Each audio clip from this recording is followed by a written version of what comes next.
Chapter 782. When dawn passed, it was still dark between heaven and earth. When the sun rose, it couldn't shine through the thick dark clouds that shrouded the earth. Thunder roared and lightning flashed, shrouding the inner circle of the pill waves. Countless rays of light shuttled between the dark clouds, illuminating the strange shadows that crept in another world behind the clouds. But this wasn't a rare thunderstorm like the news said, but a hell on earth that was taking shape. Over a long period of time, countless painful souls were forced into despair bit by bit, ushering in the eruption of the abyss precipitation. Finally, they fell into the hell that they created.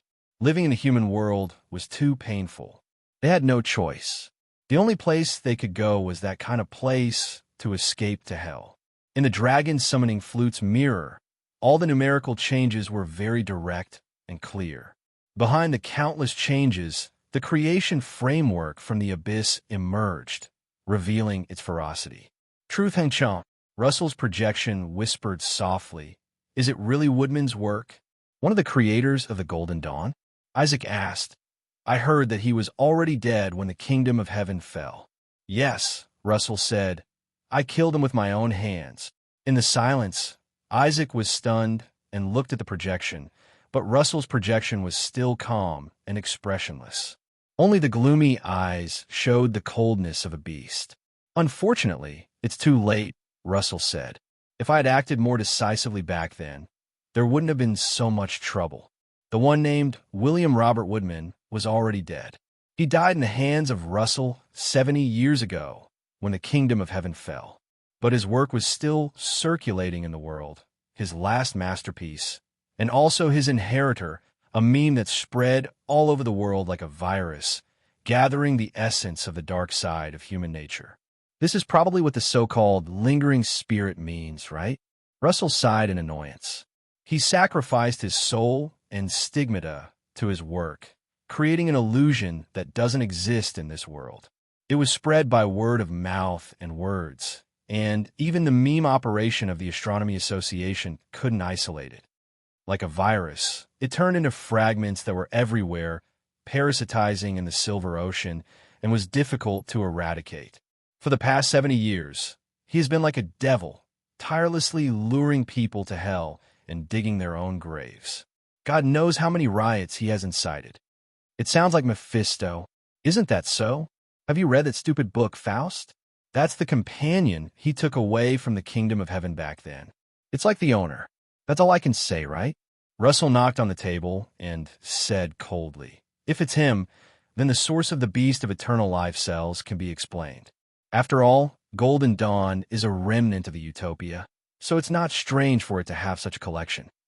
You spent so much effort to incite the general's ambition, created all this, and introduced the two elements of destruction in the present realm. Was it all for this scene? He said, the fusion of destruction elements. In this hell on earth, the combination of the elements of destruction was about to begin. A seed that could destroy the world was slowly sprouting. The reason why the elemental destruction was called an elemental destruction was because of this hidden danger. It was a power that could destroy the present realm. It was too general to say so. It was just the information that was announced to the public. Before the disappearance of the previous president, there were a total of 24 elements of destruction on the Silencer's monument, and only 19 had been revealed so far. 24 forces that could destroy the entire world. 9 of them had been permanently taken in by the Continuation Academy, and 4, including the old Gaia, had been completely destroyed. But there were too many things that could destroy the entire world. At best, it was just a possibility. Was there need to care so much?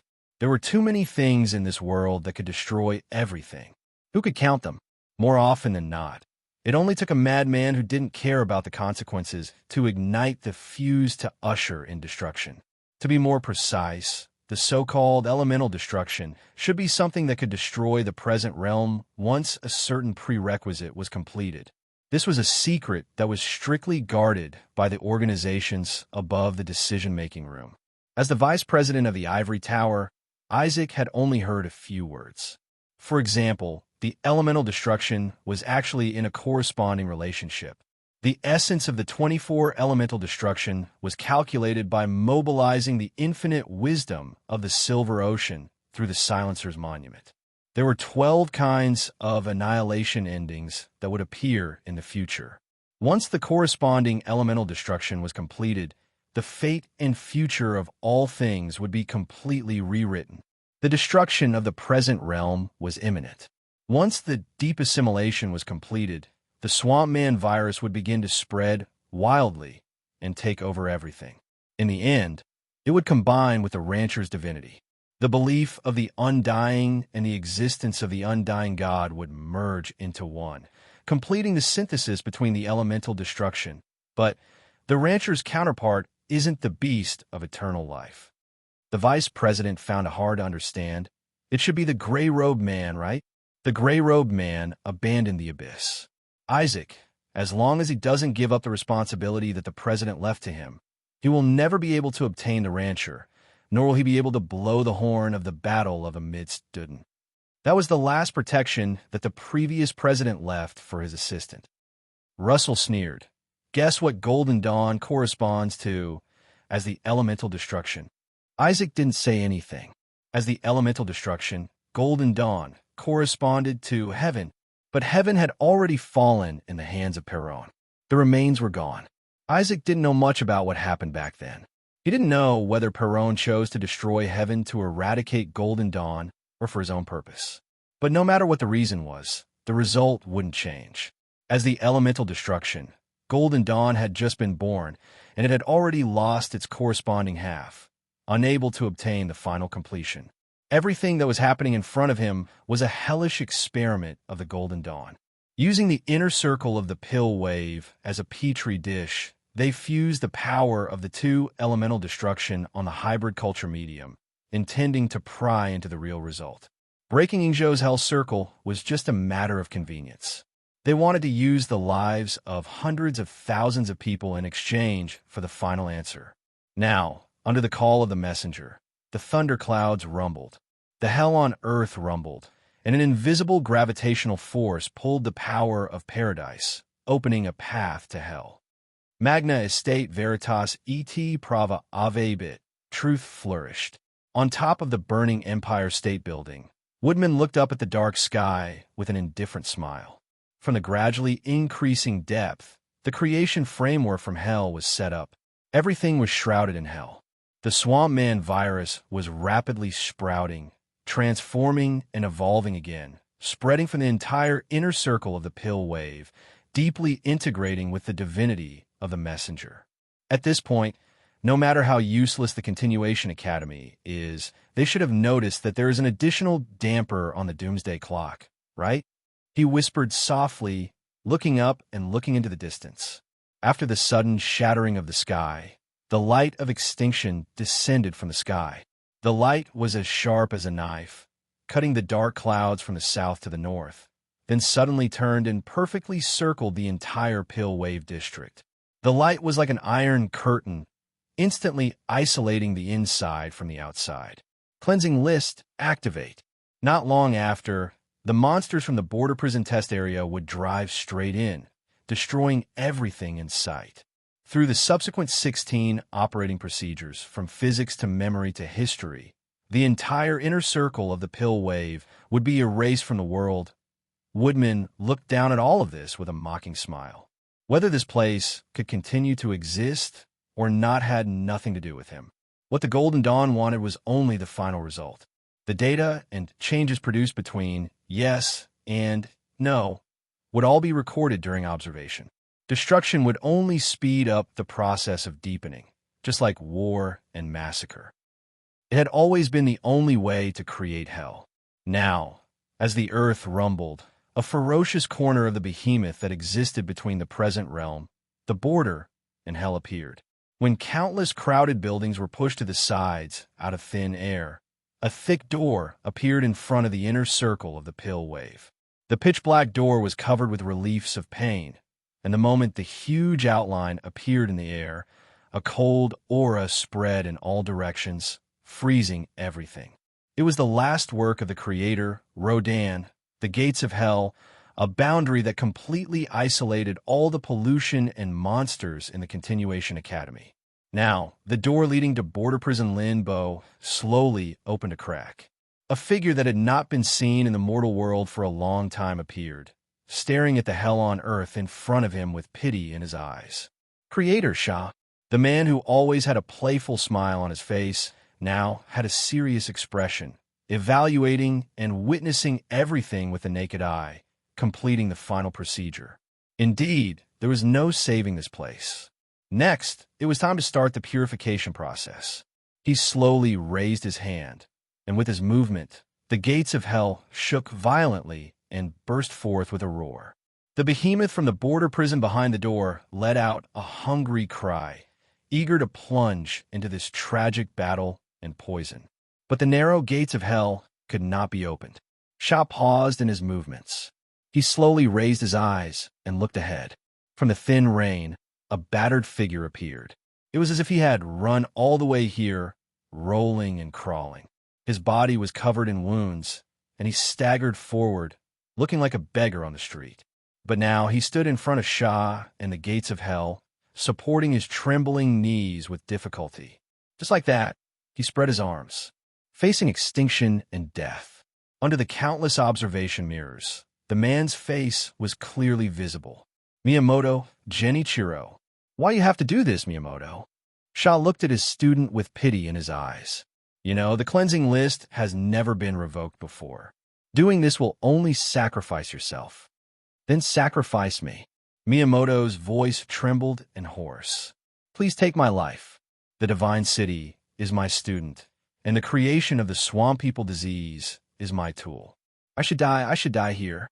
But Sensei, he was already crying and kneeling on the ground. Please save my compatriots. I beg you. In a brief moment of silence, Shah lowered his eyes. I'm sorry, Miyamoto, he said. There's nothing I can do. Then, I won't give up either. Miyamoto's face twitched with uncontrollable fear, but he did not leave. I've given up too many times. Sensei, please allow me to die here with them. Then how about me? A hoarse voice came from behind him. Under the umbrella held up by the student, an old man in a wheelchair with a respirator was pushed forward. His chest rose and fell with difficulty, and the sound of his breathing was muffled through the respirator. The former head of the science department of Kyoto University, Shizukuro Jiang. Miyamoto raised his head and looked at him in shock. Idiot, what can you do alone? You can't even get the budget. You're just a useless piece of metal. Under the respirator, the old man mercilessly scolded his old friend. When he looked at the gate of hell, his voice was hoarse. I'm also a hybrid of the Domboy Inner Circle. If you want to destroy them, please take me with you. Beside him, the old hybrid who had just thrown away his police uniform ran over, panting violently. In the distance, the sound of engines breaking through the blockade was constantly heard. One figure after another emerged from the depths of the rain, passing through the border transit. They came from all over the world: the Ivory Tower, the Imperial College, the Ivy League, the Royal University of Egypt. There were men and women, and some were young, but most of them were old people. At this very moment, scholars, sublimators, alchemists of the Stone Cauldron Society, and others took off their uniforms and insignias. The old men took off their hats and flipped their hair, revealing the characteristics of their hybrids. Just like that, together with Miyamoto, they stood in front of the Purification Army. They silently waited for the arrival of destruction. Silent resistance. You know what you're doing, don't you? Shah looked at the people in front of him with pity. You can only sacrifice yourselves in vain. The purification list won't be canceled because of your resistance. At least give them a chance, Sensei. Miyamoto knelt on the ground and begged humbly. Just one chance is enough. Sensei, I beg you.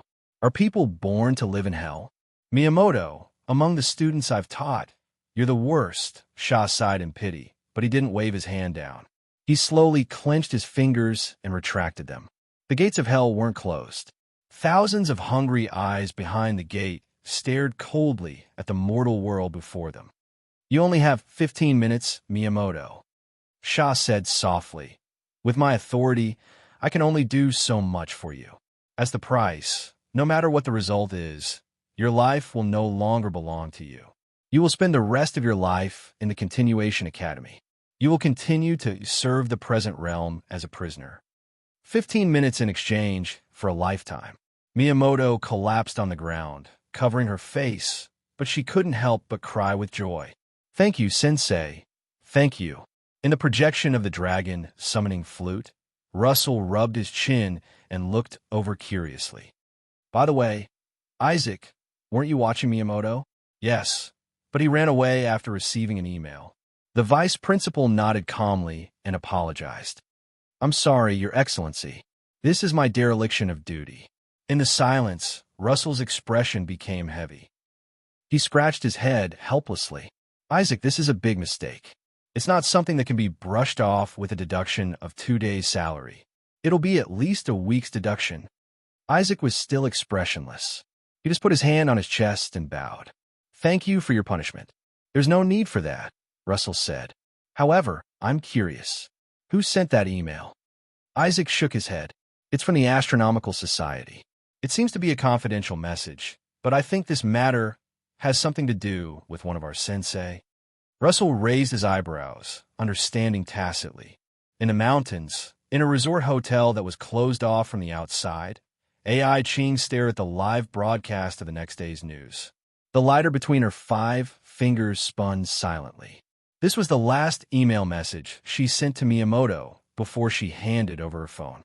It only contained the words "swamp people."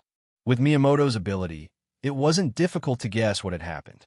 It wasn't difficult to imagine what would happen next. It was a bit too cruel to expect an old scholar to make a sacrifice, but other than that, there was nothing else she could do. This was the last chance she could fight for Huaishur. 15 minutes. Huaishur, this is your last time. When the countdown to extinction came, the final battle within the Alliance was finally about to come to an end. In the dilapidated conference room, blood was already dripping, and corpses were scattered everywhere. Among the dozens of corpses, the old man roared, waved his sword, and pierced the enemy's heart. Scarlet blood gushed out, dyeing the old man's face red again. In this way, in the burning headquarters, amidst the fighting everywhere, he gasped for breath, raised his head, and looked at the enemy close at hand. You're still too young, Chiba. Shang Tianmu grinned, pulling at the bloody wound on his face, and his smile became ferocious. You didn't expect this, did you? When I was young, I was the king of fighting in the inner circle of Donbua. In the corridor, the blood-stained Chiba struggled to move forward. He fought all the way to here, and the subordinates beside him had already been killed. He successfully forced the last enemy into a desperate situation, even if he was already covered in bruises. Come on, old man. He wiped the blood off his face, pulled out a katana from the corpse on the ground, and held it tightly. In the thick smoke and burning, the traitor and the president looked at each other from afar, forgetting the sound of the building collapsing. This was the final struggle of a cornered beast. When the loud noise burst out in the distance, the two of them roared at the same time. The beast showed its claws and teeth, colliding in the same place, and the high-pitched sound of steel rubbing against each other burst out. Then, the broken katana flew from the air, fell to the ground, and fell apart. Shang Tianmu's face twitched.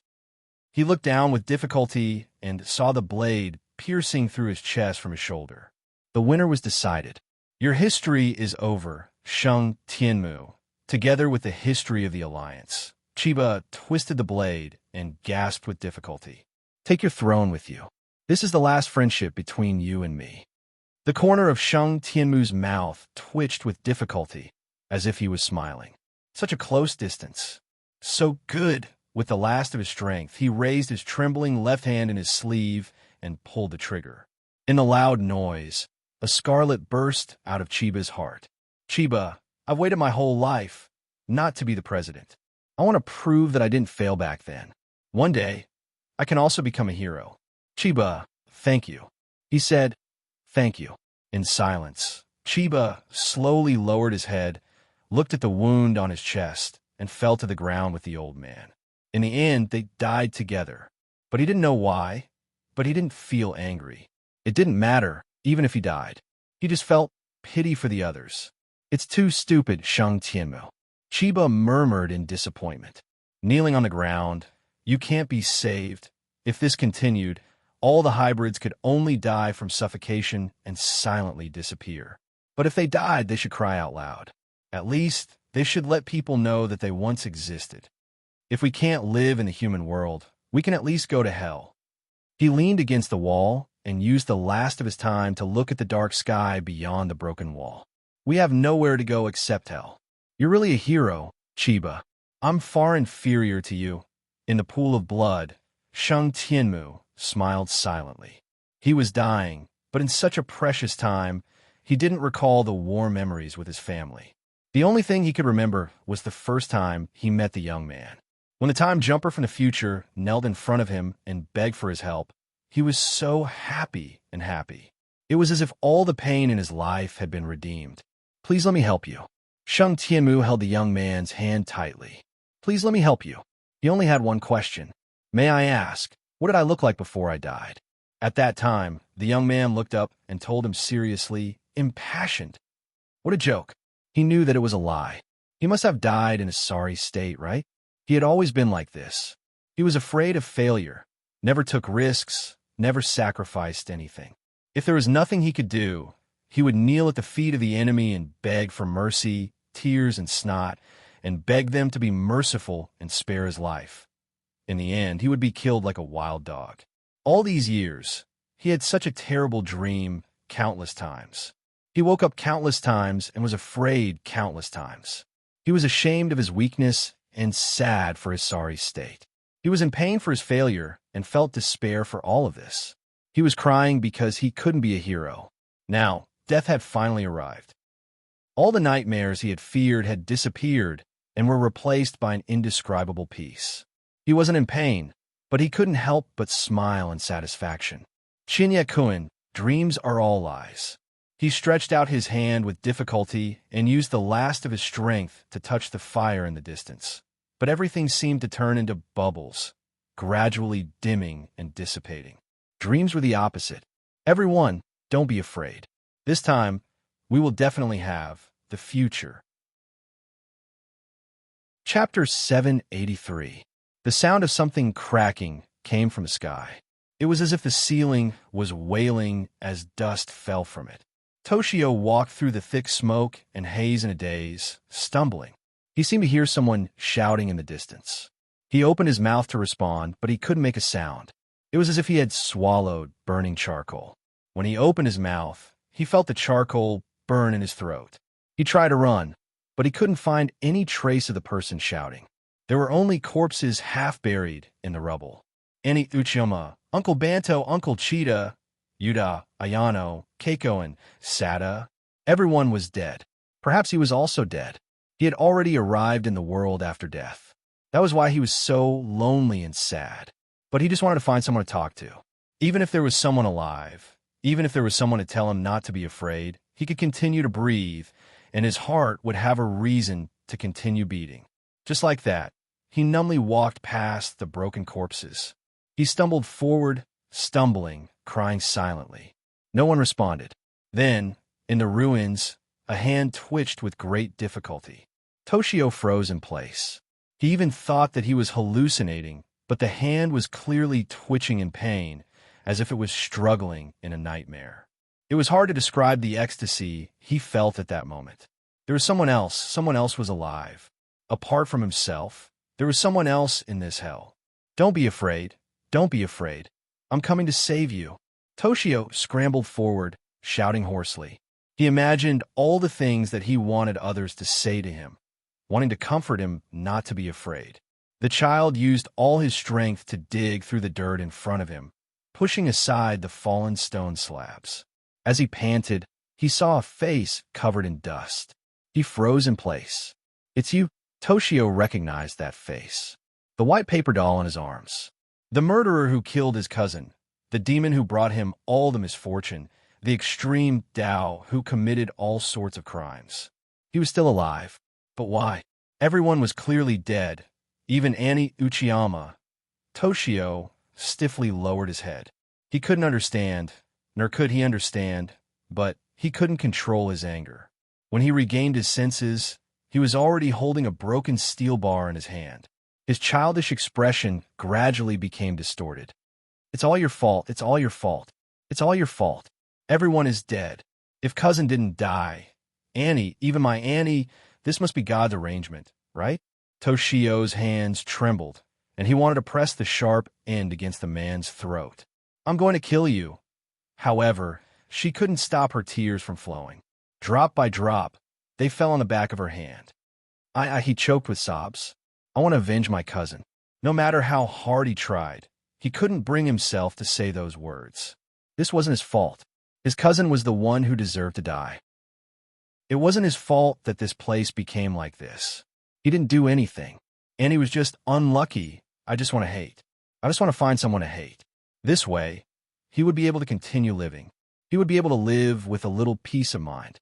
But he didn't have that kind of courage. His trembling hands could no longer hold onto his weapon. He knelt on the ground, covered his face, and cried silently, almost unable to breathe. "I'm sorry, I'm sorry, I'm sorry." The child choked with sobs and begged humbly, "Please don't die. I beg you. No matter who you are, please save him." "Are you asking me for help, little brat?" A hoarse voice sounded. A blood-stained hand was raised and pressed against his hair. "Don't be afraid." The dying man opened his eyes and whispered, "I will protect you." Toshio stared at him blankly. He felt like he was looking at an idiot. He didn't understand what he was thinking. Maybe he had already gone crazy? It didn't matter. He shook his head numbly. This world had long been abnormal. It didn't matter whether it was crazy or not. Everyone would die in the end anyway. In the silence, Huaisher wanted to prop himself up. However, his broken left arm couldn't complete such a task. He couldn't even lift it. Instead, it caused him to cough and suffocate. It was his broken ribs that had pierced into his lungs. He leaned against the ruins and tried his best to raise his head. He stared at the dark sky of hell, bathing in the rain of dust. He could see countless deaths slowly rising, dispersing, and disappearing. Young Master Ming wailed silently. Huaisher lowered his eyes. "No one could save you. I'm sorry, but they still had a chance. All of this could still be salvaged." "Child, have you ever taken music lessons?" He murmured, as if he was sleep-talking. In school, everyone would gather together and follow the teacher, happily jumping around the piano. Sometimes it would be noisy, but sometimes everyone would be obedient. Sitting on a chair together, listening to the teacher play the piano and singing loudly. When singing, everyone would smile happily. That was the happiest time for me. Those melodies were so beautiful, as if they had a soul.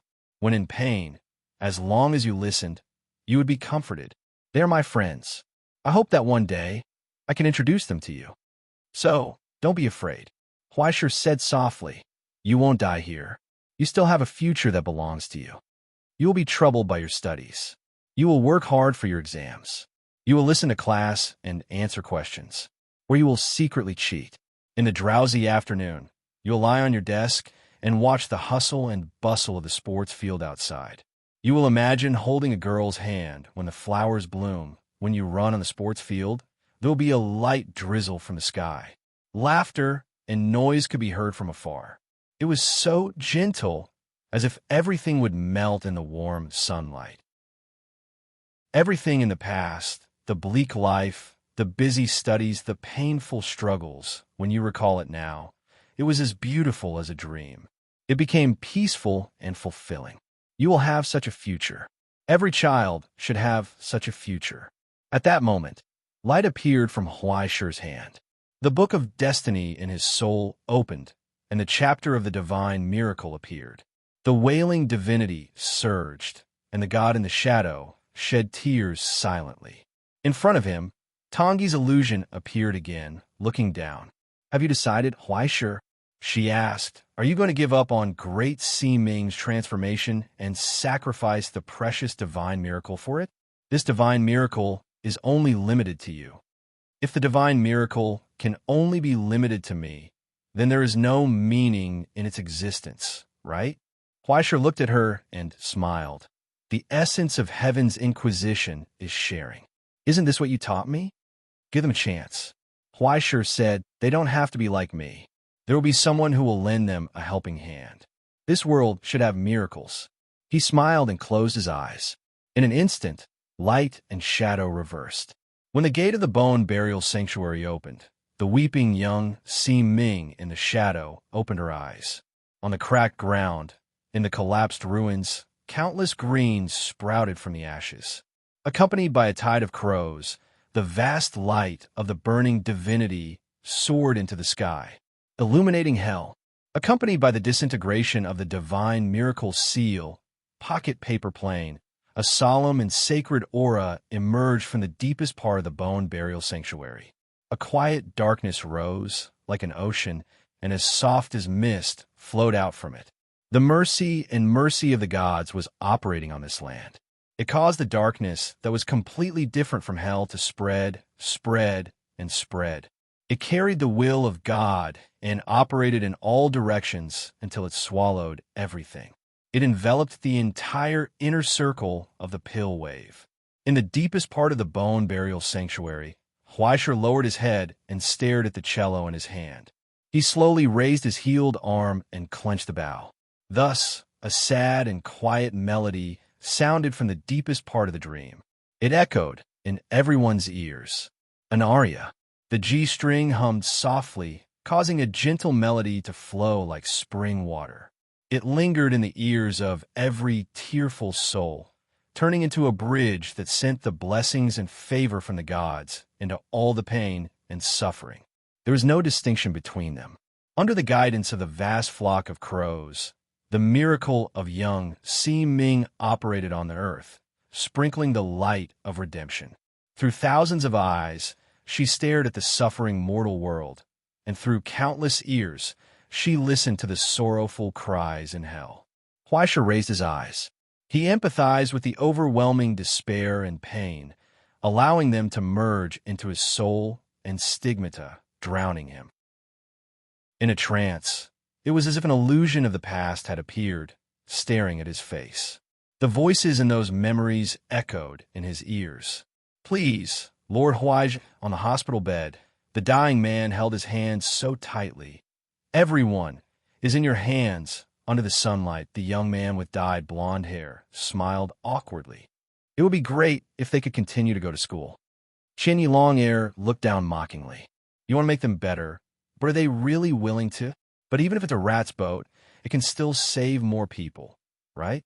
Shang Ye, who was in the driver's seat, turned around and smiled confidently. "It's not just me. Everyone in the Huaishir group believes in this. If it was the boss, he would definitely be able to do it." Huaishir smiled helplessly. Since when did the people around him have such great expectations of him? It was as if he had really done something amazing. It was as if he could really become a hero who could turn the tide. "Then, please believe in me." Huaishir closed his eyes and allowed the immense divinity and despair to swallow him. He smiled and gave all his power to everything in front of him without holding back. At that moment, in the ivory tower in Russell's arms, a sleeping black cat opened its eyes and looked into the distance. Russell was smiling. He reached out and stroked its fur. "Go, child. Your master needs you. It's time for you to appear." He let go of his hand and allowed the black cat in his arms to break free. It stepped on the office table, took a step forward, and disappeared into the void, going to the place where the call came from. The cat named War appeared under the sky of hell. Its amber eyes lit up with a brilliant glow. The code of war was activated here. The blessings from the kingdom of heaven were added to the hordes of hell. The soaring crows cawed loudly and ushered in the final transformation. At that instant, 1,714 souls descended upon hell. From the melody of compassion, the glow of miracles descended from the sky and arrived in front of everyone. It carried the words of young Master Ming and her power. "I am Huaishir Man.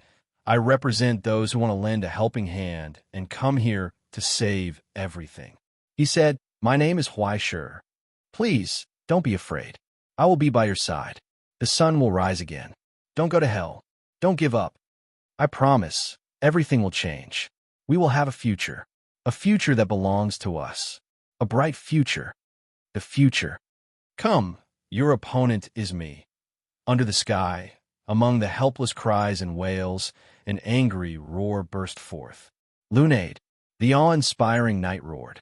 He spurred his horse and charged into the formation of the slaughterers.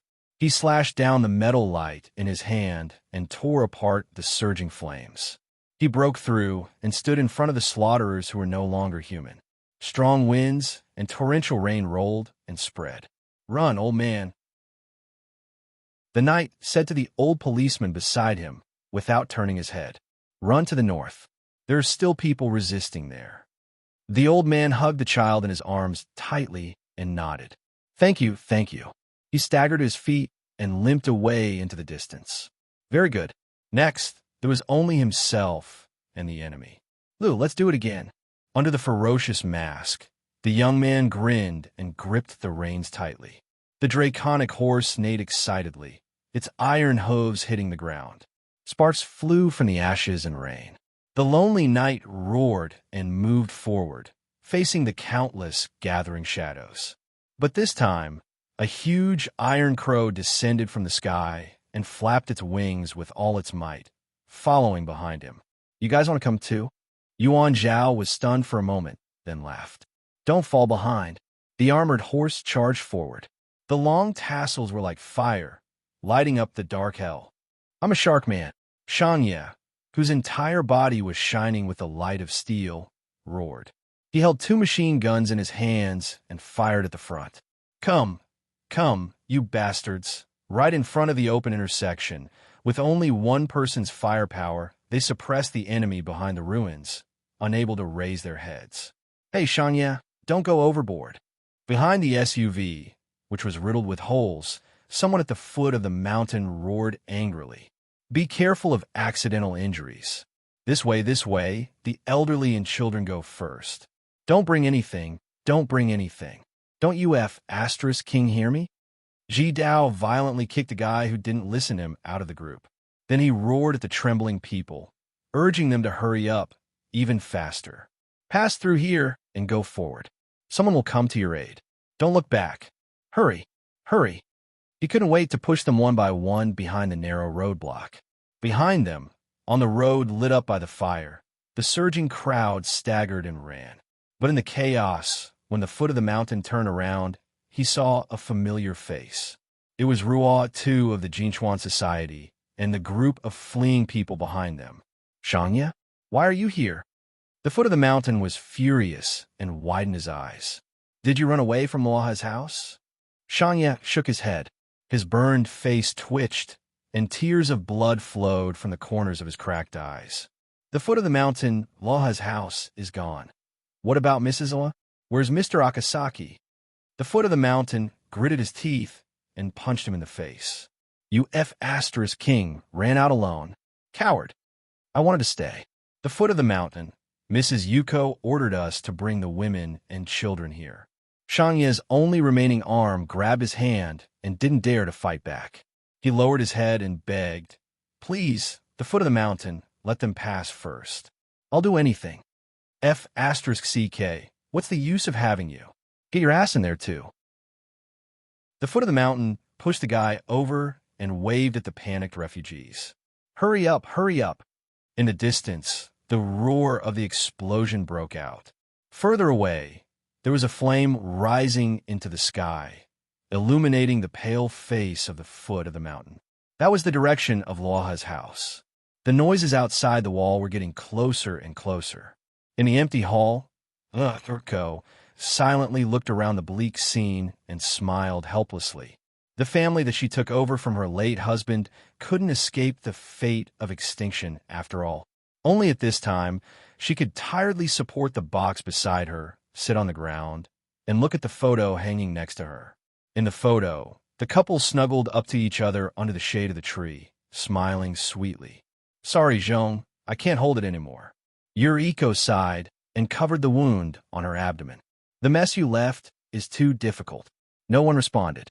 The gunshots were getting closer and closer, but then there was a roar like a mad dog, roaring, crashing, and then the gunshots were heard again. Soon, they were silently suffocated under the iron fist. Only the closed door was pushed open with difficulty. A figure covered in blood staggered in and knelt on the ground. When he saw Yuriko, he seemed relieved and smiled with relief. Yuriko was stunned. "Okazaki, you didn't leave?" "I can't walk anymore." The man covered in bruises propped up his body and slowly shook his head. "I'm a dog raised by Miss Yuriko. Let me accompany you." "What are you talking about, Okazaki?" Yuriko shook her head and was full of gratification. "Today, you are a real man." "Is that so?" Okazaki was stunned for a moment, bowed his head and smiled. He couldn't help but want to cry. To be raised by Miss Yuriko, to be able to protect her for so long, to be recognized by her as a man. That's great. You're so old, but you still like to cry. Yuriko sighed and waved her hand. "Can you come here?" "I don't have the strength." "Okay." Okazaki propped up his body with his arms and moved over little by little. He sat beside her, just like when he was a child. Yuriko stroked his hair. "Are you afraid, Okazaki?" "With you here, I'm not afraid." Okazaki smiled, shook his head, and whispered softly. "It's just that I really want to drink beer again." Once again, he recalled the smiling faces on the street that day, the laughter that echoed in the malt fragrance, and the happy expressions of those children jumping around. With insignificant regret, he closed his eyes. In the roar of the door, it was knocked open again. The slayers outside the door went straight in, but only saw the mother and son snuggling together, holding the sleeping child. Yuriko raised her head and stared at the intruders in front of her contemptuously. She pressed the button in her hand. In a violent explosion, the fire and light swallowed everything. In a trance, she heard Satoko crying, and someone hugged her. When she came back to her senses, everything in front of her had become hell. Everyone died in the hands of the crazy ghost, died in her own hands. "Enough, Makoto, enough. Don't do this again, mother, mother. She is already dead."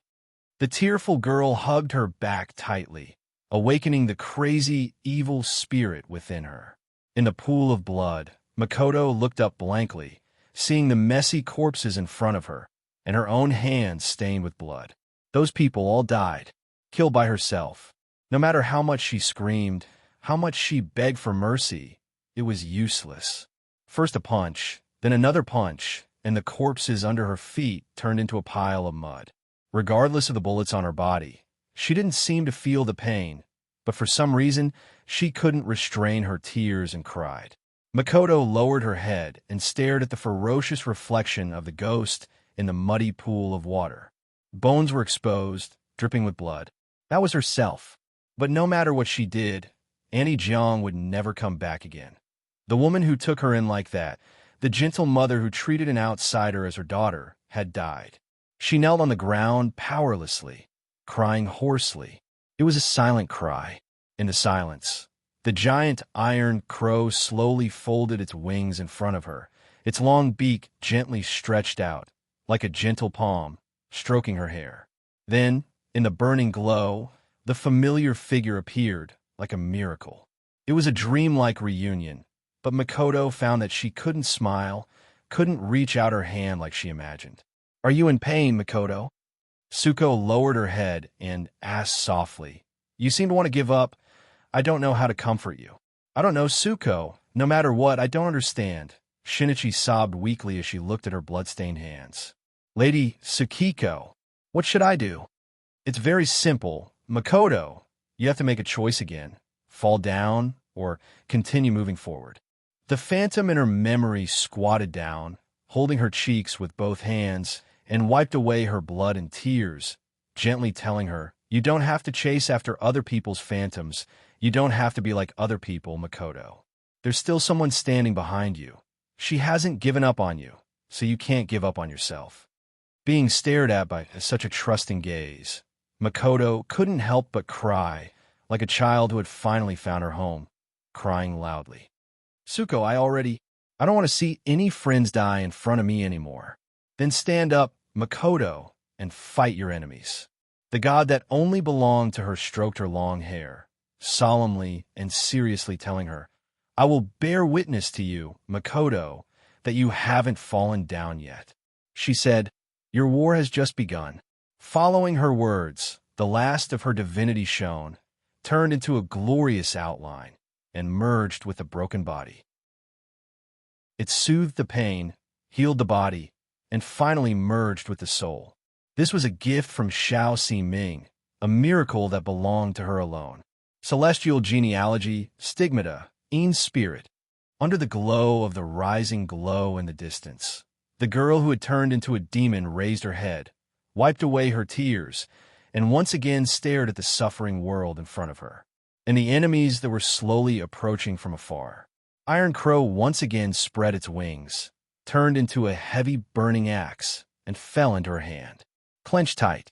Don't be afraid. Tomoko Makoto slowly stood up, shielding the girl behind her. She said, I will protect you. This time, I won't give up. The story that belonged to her and her had just begun. Behind them, above the gloomy sky, a silver glow rose. It was a flock of crows spreading their wings. It was as if starlight had descended upon this gloomy world. They flew past the shattered sky, the cracked earth, the ruins, illuminating the lips of the deceased, the peaceful smiles, guiding the lost souls, soothing the tears of pain. Finally, they landed in front of the helpless, once again lighting up the dim eyes, dispelling the darkness. Tears will flow out. All pain will pass. Despair will also be exhausted. From the world of darkness, a flame was once again ignited. In this hell, countless unwilling eyes opened, swallowing despair, crawling back up from the pain, roaring at the enemies in front of them. They were still alive. They were not dead yet. Therefore, they had not given up yet. Brilliant flames rose from the depths of hell. That's right. Why, sure, that's right. In front of the projection of the dragon's summoning flute, Russell had already clenched his fists and widened his eyes. Don't worry. Don't hesitate. Don't be afraid. You are the destined hero, the successor of heaven, and the agent of the last remnant of Utopia. You will never be a loner, he muttered softly.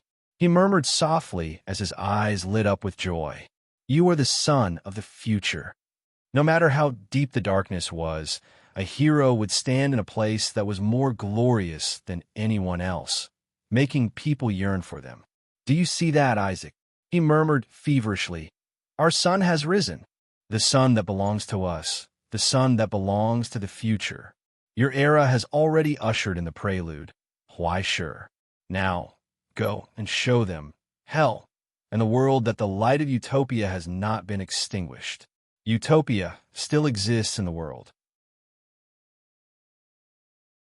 Chapter 784. At this moment, under the observation of all the world's observation mirrors, the dark clouds in the sky shook violently. Countless star-like radiance rose from it and gathered in one place, tearing apart the surging darkness and allowing the radiance of dawn to shine down. During the observation, the values obtained by all the observation mirrors began to change rapidly, and alarms rang incessantly.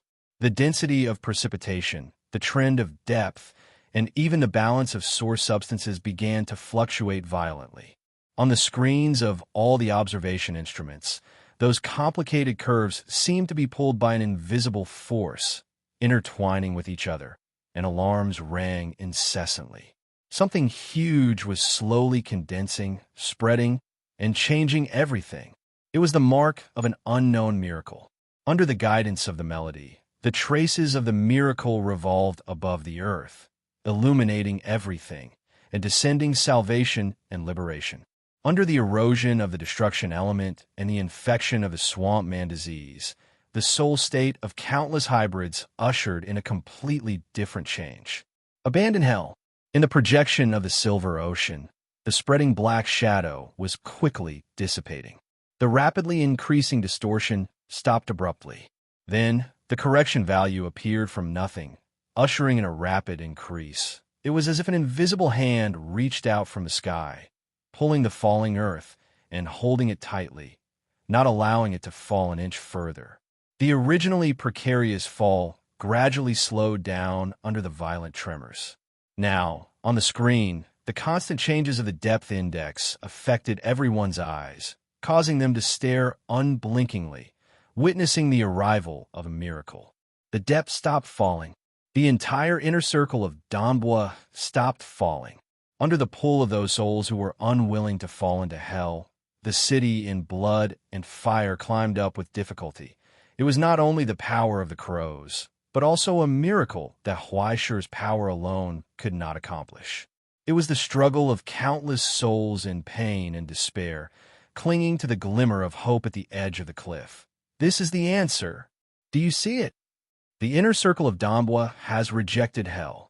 In the silence of the decision-making room, Russell's projection raised his voice and shouted at them with all his might. They are not a hidden danger to the world.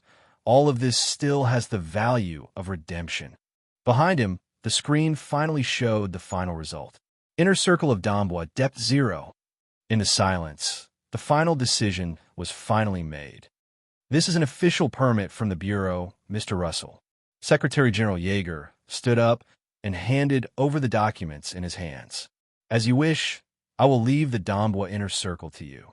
I hope the final result will not disappoint. Of course. Russell smiled. The ivory tower will be responsible for all the consequences. In that instant, the dark clouds above the capital suddenly shuddered. Behind the dark clouds, the blue sky above the stratosphere suddenly shattered. An enormous mirage appeared and floated above the dark clouds in the inner circle. The phase projection from the border covered everything. It was like the axis of mystery that was suspended between the worlds, operating silently.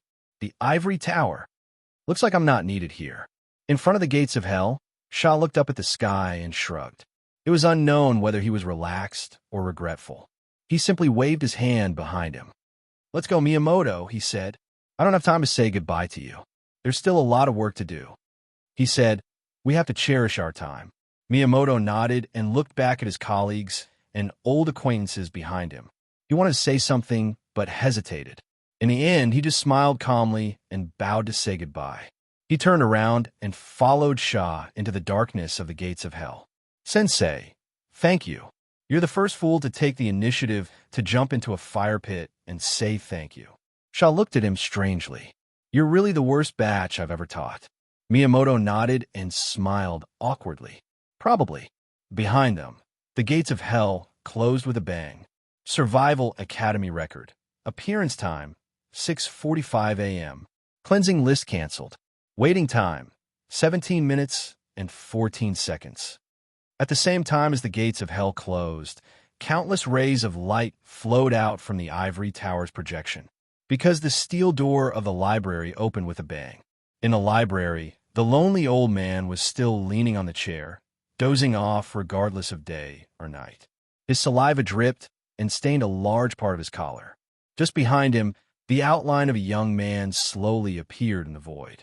The young man with indigo skin was naked from the waist up.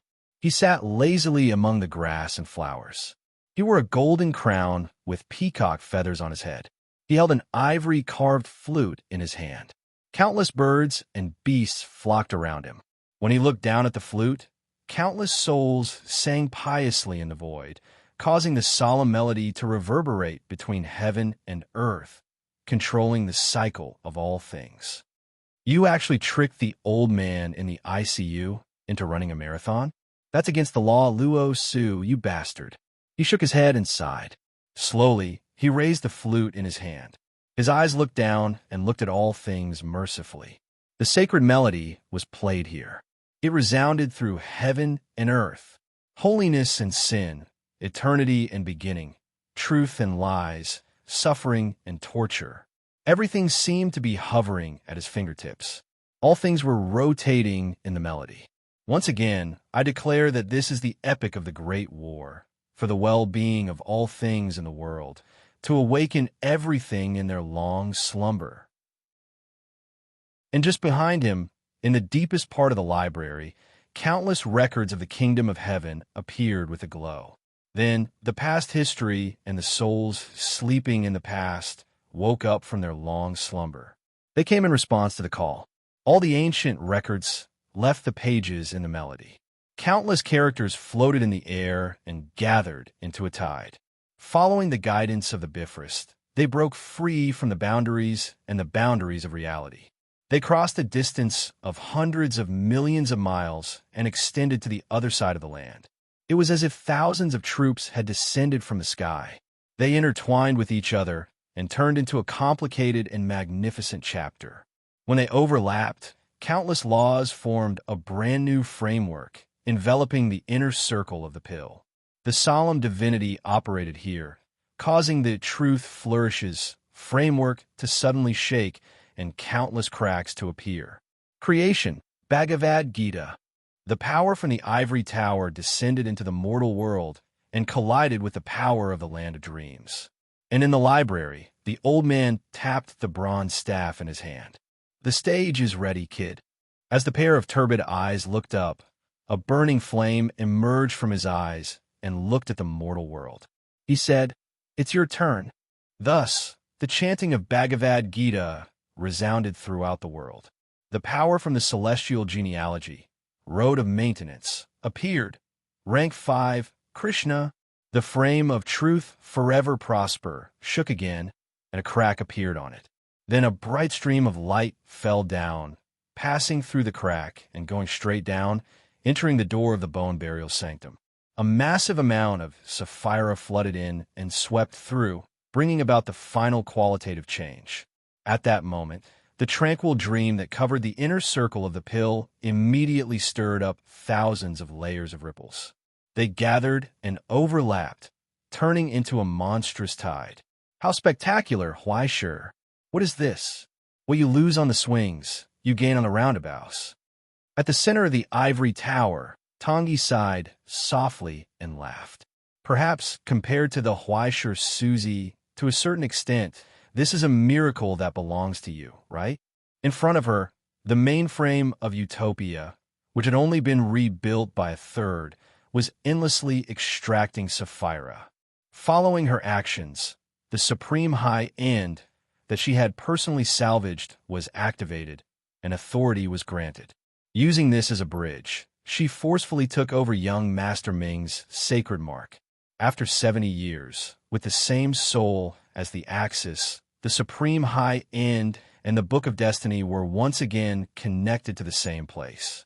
The sacred projection of the former kingdom of heaven appeared once again. At that moment, from the broken long street in the inner circle of the pill, the collapsed ruins and the burning flames, countless afterimages appeared.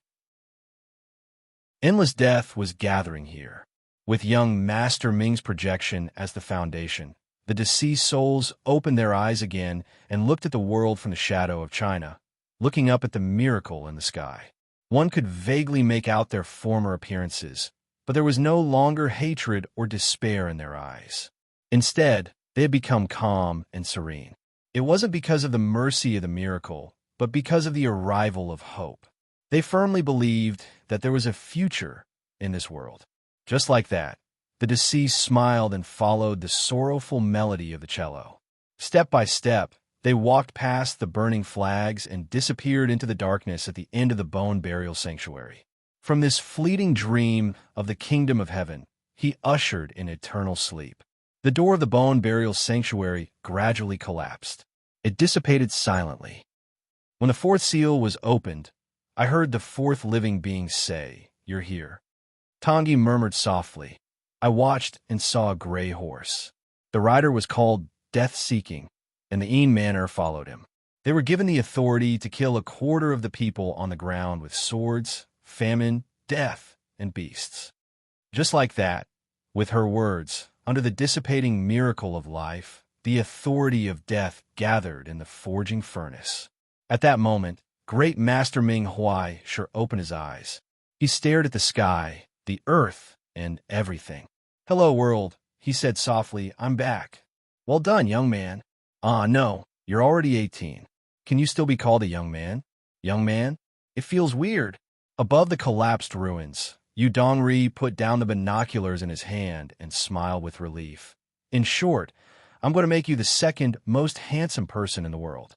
He raised his hand and wiped away the pitch-black blood at the corner of his mouth. He lowered his head and looked at the notebook in his hand. Then, he crossed out the second last line with a pencil. There was only one last thing left to complete. Looking at the timetable, Yu Dongri raised his eyebrows and looked into the distance mockingly. Next, it's time for some people to be incompetent and furious. With his words, the Empire Hotel collapsed with a bang. From the huge underground facility, dozens of thick and ferocious deformed arms stretched out. They were so long that they seemed to have no end. And in the broken dark clouds in the sky, there were similar arms hanging down, entangled with each other and intertwined. They were pulling and pulling. They would not allow the resonance with paradise to be broken. Just a little bit more. Just a little bit more. Countless scarlet compound eyes appeared under the more distorted face. You are delusional. Between the countless intertwined arms, the door to paradise opened once again. After losing the mirror realm as a transit point, the connection between paradise and the present realm became unprecedentedly weak. But as long as there was a healer here, he could turn his body into a passage at any time and open the door to paradise again. I'm not alone. I am many, using the countless diseases and plagues throughout history as a projection. The healer-born was not an individual. Even if it represented the rancher fused with the cells of the eternal beast and became the manifestation of swamp man disease, it still had a huge amount of power. The bell rang. The time of the Tautai had come. At this moment, at his call, a holy light emerged from the door of paradise. Countless holy figures with wings on their backs descended from hell, covering the sky and the earth, and turned into a tide. It was a large group of hell that belonged exclusively to paradise, the hunting angels. And the moment they arrived, a large number of angels were devoured by the healers. To be precise, they were infected by the essence of the abyss and were forcibly transformed into a higher existence, becoming an extension of the healers. It was just an instant of decay and rebirth, but the essence was completely different. The plague had arrived. Chapter 785. Layers of black shadows flew out from the door, made of flesh and calamity like meteorites. For some reason, it felt like a swarm of locusts was descending from the sky. Huaisher subconsciously took a deep breath and sneezed. He began to miss the big dog mode from the bottom of his heart. Although he was not a human, at least he had a large area of effect skill like molten iron breath. If one mouthful was not enough, 2 mouthfuls would be enough. When he recovered from the shock of his transformation into Great Sea Ming, he subconsciously lowered his head and looked at his hands. Still a tier 3. A tier 3 Great Sea Ming. Tongyi, that black-hearted woman, did not deceive him and really completed such a jaw-dropping miracle. Above his soul, the overly brutal and cold divinity circulated brilliantly and turned into a solemn crown, bringing about a burning sensation. A soul without a complete qualitative change would not be able to bear its power. Huaisher should have been incinerated in an instant, but the divinity made of pure death did not harm him at all, even if there was no abyssal calamity carrier to bear this burden for him. It was like using his own arm.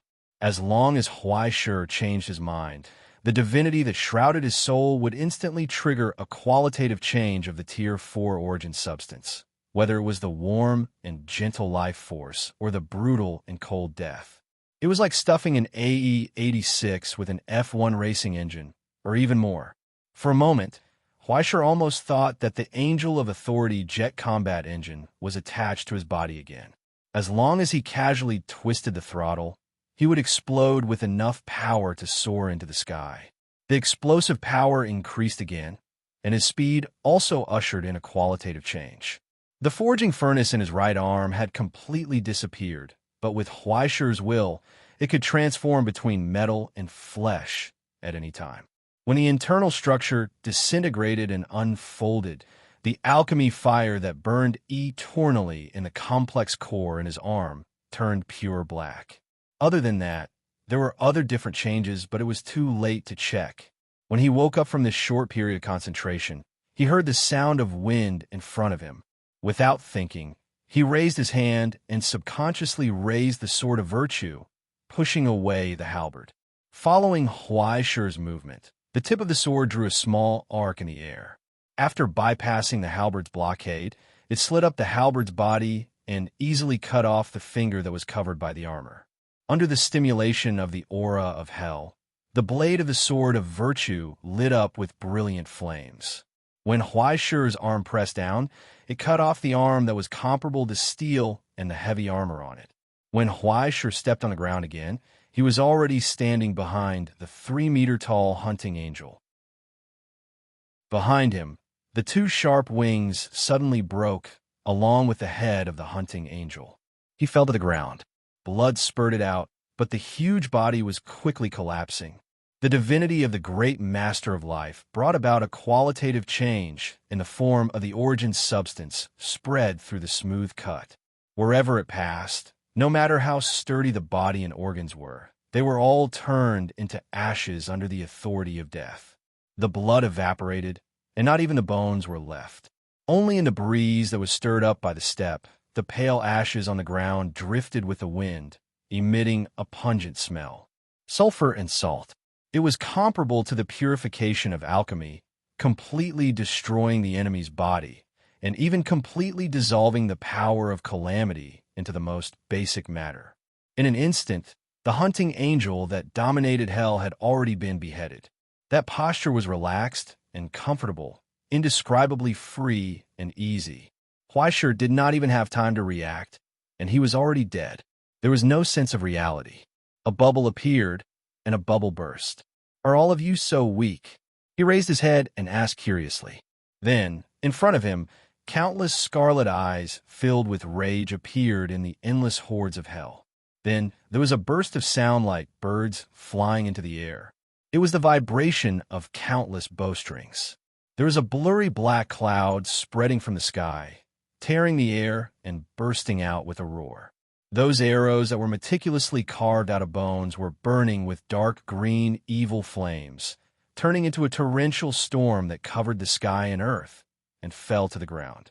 The iron light suddenly appeared in the air and slashed down, leaving only a fleeting trajectory. Then a broken arrow burst out, bounced off, and fell to the ground. Huaishir waved his hand again, and the remnants of iron light swept across, shattering another bone arrow. As the earth shook violently under the arrow rain, an endless stream of arrows were easily bounced off Huaishir's eyes. At first, it was slightly sluggish and messy, but soon he became at ease. When he waved his right hand casually, several arrows were casually deflected. He could see it. After the completion of etherization, his dynamic vision and nerve reflexes had reflected all the changes in his eyes. The sharpness of his premonition of death had risen again, and he could even clearly distinguish the threat level of each arrow. He didn't even have to be fully on guard against every single one of them. The endless stream of bone arrows had already been divided into order and priority in Huaishir's eyes. As long as he deflected the arrows in front of him, he didn't have to care about the rest. In the blink of an eye, the arrow rain whistled past, and the area within 100 meters of Huaishir seemed to be covered with thorns. The bone arrows that had been poured into the soil broke, and a thick white fog rose from within, spreading out, corroding the iron and stone with a sizzling sound. But when the hurricane suddenly spread out, blowing away the fog that was filled with countless germs and poisonous strains, Huaishir, who should have been reduced to a pile of bones, was still safe and sound.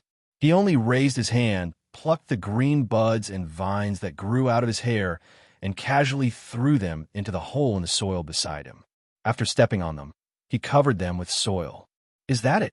In Huaishir's hand, the spear of compassion fell, causing clusters of pure white irises to rapidly grow on the cracked ground. The green crown dragon's aging poison instantly spread along with the decaying dream. I know how to do that too, he said softly.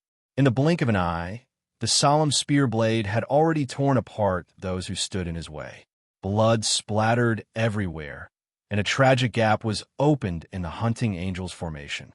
Countless drops of malice dripped down from the decaying dream, fertilizing the pure white flowers, causing the brilliant flowers and plants to spread. After swallowing up the withered bones wrapped around the roots, They released a fresh and pure fragrance. Boom! A thunderous sound suddenly burst forth. Huaishi's forward movement came to an abrupt halt. He was pushed back by a tremendous force that burst forth out of thin air, and he slid several meters on the ground. When he raised his head again, he saw the hunting angel's formation slowly split apart through the buzzing and vibrating blade of hatred and the grayish-black figure that walked out from within. It was surrounded by countless plagues and poisons, soaked in eternal pain and healing. Thick, putrid liquid continuously dripped from its withered body. However, it wore a solemn red and white crown on its head, and its body was covered in golden armor. It was as cold and dignified as a pharaoh. After a long period of time, the sick lord had extracted the essence of plagues and combined them with the cursed items of the abyss to create one of its precious incarnations, the decaying pharaoh. Now, the withered pharaoh once again raised its arm. The giant bow in its hand was wrapped in layers of cursed shrouds, and the empty bowstring was slowly pulled back. There was clearly no arrow, but a formless energy gathered. The formless plagues in its hand condensed into a faint outline. This was the essence of a malevolent curse that even the decaying dream could not nullify. Just by pointing at the air, the countless viruses in Huaishi's origin substance began to react instinctively, giving him a warning. Smallpox. The instant Huaishi muttered to himself. A piercing howl could be heard from 100 steps away. The premonition of death appeared once again. The cursed poison arrow was already very close. This time, after locking onto Huaishi's soul, there was no way for him to escape. What responded to it was the solemn crown that appeared on Huaishi's head for an instant. The solemn divinity used pure death to bring about a qualitative change in the pitch-black origin substance. When the blade of hatred slashed down, blood spurted out from the tip of the blade, as if the entire world had been dyed crimson. In a fleeting instant, under the blade, the smallpox's poison silently collapsed, falling apart. On Huaishi's face, there was only a patch of herpes that silently appeared. It quickly cracked and peeled off, and the new skin was flawless. The decaying pharaoh's savage face was expressionless. It only once again pulled back the shroud-covered bow. This time, however, it didn't even blink. Huaishi was already very close, without any premonition or delay. This was the shadow burial that could travel as fast as the speed of light within 100 meters. The short preparation of the past was no longer needed. After the origin substance transformation, it transformed into a shadow to travel, and then condensed and appeared from the shadow again. The entire process was so fast that it was as if it had been omitted. The blade of hatred was already aimed at its neck, sweeping horizontally. The shroud-covered bow in the decaying pharaoh's hands suddenly twisted and raised, blocking the blade of hatred. Sparks flew, and the texture of bones appeared behind the cracked shroud. The bowstring on the longbow that seemed to be made of some kind of beast tendon seeped with traces of blood. The sound of a baby crying rang out from the trembling bowstring. But then, the decaying pharaoh froze in place, because Huaishi had already disappeared in front of its eyes. Only the blade of the sword of virtue had already pierced through its back, tearing apart the bones. When it turned its head in anger and looked behind it, there was already nothing behind it. The axe of wrath slashed down, and after shattering the armor, it separated its right leg from its body like a hot knife through butter. Before the thick juice could drip down, Huaishi had already flashed to the left, raised his foot, and suddenly kicked the bend of its leg. The shrill sound of bones breaking burst forth. The pharaoh knelt on one knee, trying to prop up its body with its arms, but the spear of compassion had already pierced through its back, nailing it to the ground. When it raised its head, it found that Huaishi had already appeared in front of it again. It was as if he had never left from the beginning to the end.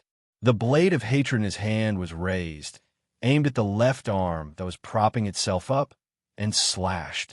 In an instant, within these 3 steps, the afterimages of shadow burial appeared one after another. 1 segment, 2 segments, 3 segments for segments, 5 segments, 6 segments. When Huaishir flashed for the 7th time, it had already been chopped into pieces, completely dismembered. The 8th time, the axe of wrath, chopped at the waist. Until the 9th time, the sword of virtue stabbed downwards, cleanly piercing through the head that was separated from the neck. Brilliant flames ignited. The shriveled head, along with its pharaoh's crown, was burned into ashes of salt and sulfur. But the outcome was still not clear. In the ashes, the corpse shroud bough on the ground suddenly floated up, and the body of the decaying pharaoh gathered again, reborn from the ashes. As long as the disaster of the plague poison was not extinguished, as long as the healer in hell still existed, his incarnation could be awakened at any time. This time, there was a tearing sound. Huaishir's palm, 5 fingers together, used the drum hand, and had already pierced through the defenseless body in an instant, sinking deep into the shriveled heart, holding tightly to its heart, which was still emitting a foul smell onto the various spices. Speaking of which, I haven't used this before. Huaishir stared at its dull eyes, and his right arm silently turned into metal. He said, "Casting begin." In that instant, the decaying pharaoh's body suddenly pulled out, and pitch-black flames spewed out from its mouth and nose. Terrifying heat spread from the inside out, engulfing its body and the bough in its hand. That was not a real flame, but a dissociation phenomenon formed by countless miracles in alchemy. The power of the alchemy fire spread along with the power of the furnace, and instantly engulfed it within. This was not killing, but conversion from alchemy. After Great Si Ming's divinity combined with the soul of the Hand of Confinement, it formed an innate ability that corresponded to young Si Ming's shadow burial. Young birth, being buried in the shadow, then reborn under the scorching sun. Shadow burial transformed oneself into an origin form, and then used the form of a shadow to achieve the effect of warping and traversing. Young birth was completely different.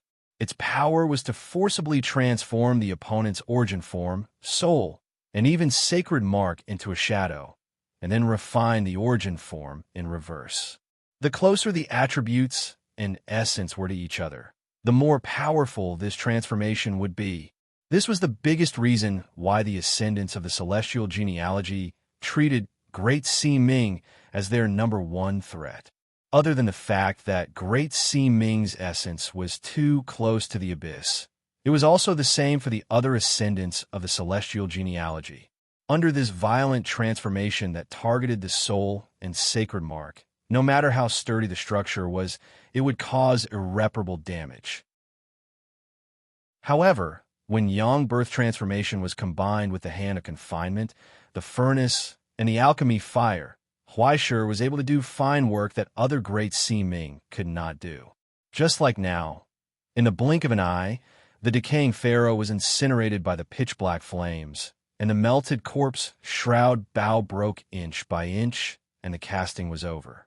Amidst the flying sulfur and salt, Huaishir's 5 fingers slowly opened, revealing the 2 dazzling gemstones in his hand. One was a cat's eye stone, and the other was an emerald. They were the crystallization of venom and curse, a genuine relic of the border. I just remembered that it's rare for me to go out, so I should bring some gifts for my students. He smiled, looked up, and asked softly, "I like this function so much. What about you guys?" No one responded.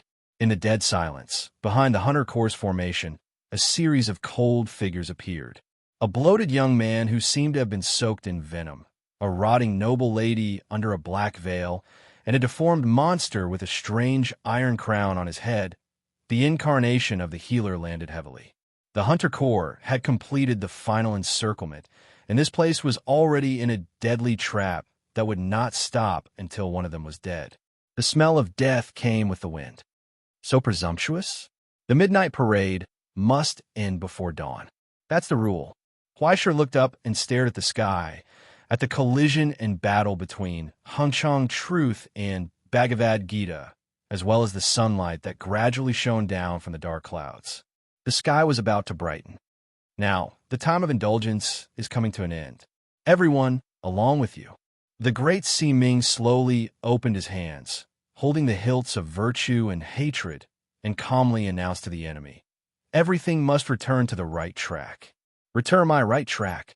At that moment, Huaishir stepped forward, and with a clanging sound of swords clashing against each other, a blazing light emerged from Huaishir's eyes. It was a sign of war and the arrival of death. Chapter 786. For Yuan, it was still an ordinary afternoon. In the border where the day and night cycle was independent of the present realm, every day passed peacefully, and the end could be seen at a glance. In the morning, she went to the horse farm to help and practiced her sword for 3 hours. In the afternoon, she studied according to the teaching materials left by the teacher. She took notes and wrote down the things she didn't understand and sent them to his mailbox. She also supervised Lin Sergio to not make trouble. If he made trouble, she would beat him up and then deal with the aftermath. But most of the time, Lin Sergio was clean, which saved her a lot of trouble. In addition, she practiced piano for about 5 hours a day. Twice a week, she practiced with the internal ensemble of the Ivory Tower Symphony Orchestra, and once every half a month, she corrected other students' homework on behalf of Huaishir. Although the teacher often didn't reply to emails for a long time and sometimes felt a little anxious, most of the time he was busy. But occasionally, he would be absent-minded during practice. When would the teacher come back? Outside the classroom, she heard heavy footsteps, which made her stop playing her zither. She frowned and saw Lin Sergio running in and pushing the classroom door open. Before she could say anything, Yuan reacted. "Were you chased and attacked again?" She subconsciously looked at the Mountain King's sword beside her. "Where is he?" No. Lin Sergio opened his eyes wide and gasped for a long time. "How could they catch me if I ran away? It's not me, it's our school. Our school is on TV." "That's it." Yuan looked at him in confusion, lowered her head, and continued to practice. "It's not the first time. What's so strange about it?" Lin Sergio slapped his forehead and finally got the point. Teacher is on TV too." Yuan's movements paused. There was a wrong note in the rapid playing of the Four Seasons Concerto, and she stopped abruptly. Her eyes became dangerous. "What did you say?" After the teacher left for a month, Lin Sergio suddenly came to tell her that the teacher was on TV. "What kind of new trick is this?" "It's true." Lin Sergio was anxious. "You believe me?" As soon as he said that, Yuan's expression became more and more distrustful. "Little 19, you're not playing any tricks, are you? It's being broadcasted on the school's public channel. See for yourself." Lin Sergio took out his phone and showed her the image. "It's on the dark web live broadcast of Tomorrow News. It's being broadcasted live across the entire territory, and the audience has already exceeded 4 million. Yuan took it suspiciously. The first thing he saw when he entered the live stream was his cousin who called him every day to tell him that he was safe. Amidst the rain of blood and wind, the cries of horses could be heard. The knights charged out from the hunting angels and were already dyed in blood. In his hand, the front end of the trident had already been broken, leaving only half of the blade. However, on that half of the broken blade, there was a sharp glow that even 10,000 soldiers would not be able to withstand. He casually threw his opponent, who was skewered by the spear, to the ground. Then, the horse's hooves, which were as big as the mouth of a bull, trampled on the ground. "Come!" Under the shattered helmet, the young man turned his head and spat a mouthful of bloody saliva on the ground. When he raised his head again, he looked disdainfully at the enemies before him. A mocking smile. "This is just the beginning." Lu's hooves trampled on the ground, bursting out a sonorous sound. Then, the roar of thousands of horses galloping seemed to reverberate in the void. With the strength of one person, he was comparable to an army of 10,000. Uncle's one ride 10,000 horses, and second grandpa's. My heart is like iron. Yuan's first reaction was not anger, but a sense of relief. "You become stronger, Zhao." Lin Sergio felt as if he had seen a ghost. "Why aren't you worried? Your cousin's body." Wow, The blood on his body is green. What kind of drug did he take? His progress is so fast. The Yuan clan and the Lin clan were both holy name legatees, and their bases were in the eastern summer country. They had been killing each other for so many years, and they were so familiar with each other that they couldn't be any more familiar. Chang Hong died in Shu, and his blood was hidden away. 3 years later, it turned to green. The Yuan family's green blood was a change in the nature of the source substance formed after thousands of years of inheritance. But wasn't it a little too exaggerated to awaken at 15 years old? From the looks of it, he had already reached the stage of my heart is like iron, my green blood is buried forever phosphor. This was the Yuan family's blood-sealing cheat, known as long as my heart is loyal, my green blood is endless. Otherwise, according to the personality of the Yuan family's younger generation, they would have died long ago. Lin Shurjiu was so envious that his eyeballs were about to fall out. As for the one ride 10,000 horses, it was completely the Yuan family's ultimate move. Not to mention learning it, the number of people in the Yuan family who could use it could be counted on one hand. Lin Shurjiu almost suspected that he had been switched. But with this, I don't care how many people you have. I will single-handedly take them all down. Look, who else in the entire Eastern Xia would dare to fight against the hunting corps of the Blessed Land on a whim, other than the pretentious Wang Yuanjia? Moreover, this wasn't even considered an exaggeration. In the perspective of the phase mirror, the chaotic scene of the entire inner circle appeared in front of him. The flock of crows flying in the sky, the extreme Tao on the ground, and the Yin souls that were everywhere, as well as the huge frames of the truth's prosperity and the Bhagavad Gita that were colliding in the sky. When the power of the divine narrator and the hero leader collided with the power of the creator, the chain reaction between the power of the gods and the law formed a strange aura that covered hundreds of miles. In the end, there was a sea of blood and a mountain of corpses on the ground. Yuan finally saw his teacher, but it was no longer the forever gentle smile in his memory. Instead, it was cruel and cruel like a wild beast, even crazier than a wild beast. A single person challenged the hunting angels and fought against an enemy that was hundreds of times stronger than his own. He opened up a winding path of blood step by step in the heavy encirclement. It was hard to imagine that this was a battle created by humans, and it was also hard to imagine that there would be someone who would be so calculative to push the killing technique to such a peak. It was an exhibition of slaughter. From the slashing and crisscrossing of swords, death had come here, and it was in his hands. 10 times the siege, 100 times the number, and 1,000 times the number of enemies couldn't kill him. Instead, they were like weeds that could be harvested. In the end, it was impossible to tell whether it was his blood or the blood of the enemies. Only the crown of divinity appeared on that cold face. Death descended. In a long daze, Yuan widened her eyes in shock and stared at everything on the screen. Her little hand trembled subconsciously. When she came back to her senses, she realized that she had sent out a golden rocket with Lin Shurjiu's account. Lin Shurjiu, who was next to her, wanted to say something but stopped. Yuan looked over in confusion, which made Lin Shurjiu's face twitch. Ahem, it's okay, it's all stolen money anyway. Next time, be careful. This is not good. It's all the hard-earned money of the students. In the long awkwardness, Yuan coughed and looked away.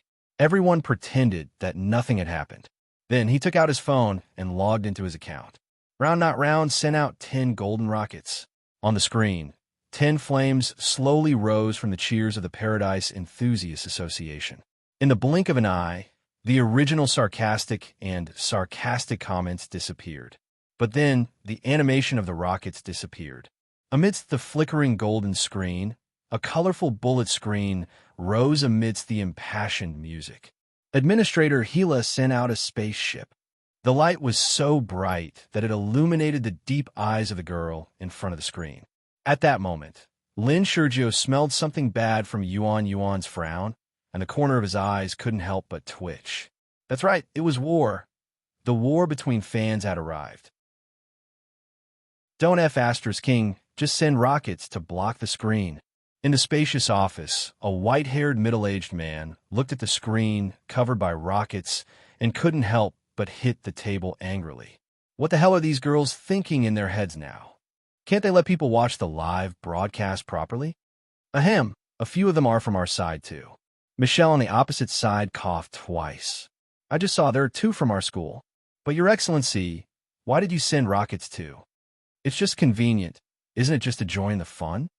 The middle-aged man scratched his white hair awkwardly and could only change the topic. Looking at the rotten rich lady's corpse on the screen, he shook his head slowly. How many is this? The 4th, Your Excellency. Grade 3, Great Seeming. Looks like that guy, Russell, is determined to train him to be the successor. The master of the lineage sighed. He's an old senior after all. Once he makes a move, he won't give him any face at all. The American lineage also had similar techniques and methods. Liz was able to fuse with the divinity of Left Hummingbird when she was only grade 3.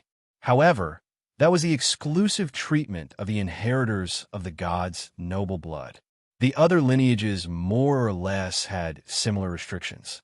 Now that the Ivory Tower had invested so much, it seemed like they were going to make this young man the representative of the next generation of celestial genealogy. Such a high-profile way of doing things was not in line with the image of the Ivory Tower in the past. Perhaps this was a signal that Russell had decided to intervene in the affairs of the realm again. After keeping a low profile for so many years, the Ivory Tower no longer intended to be a spectator. Young people nowadays are really something. From the latest intelligence to establish authority in the Donbua inner circle in half a month and pull hundreds of thousands of people out of hell by himself. It's simply a miracle. The middle-aged man looked at Michelle, who was silently rolling her eyes. It seems that you were also disgraced last time. Michelle was expressionless. He's a very good young man, I admit that. Whether it's his talent, ability, or style of doing things, he deserves the title of a hero. As for his moral corruption, it's just a minor detail. Unfortunately, he's too young after all. I'm afraid he's not a match for you, sure. Who knows? Russell has always been the style of taking one step at a time.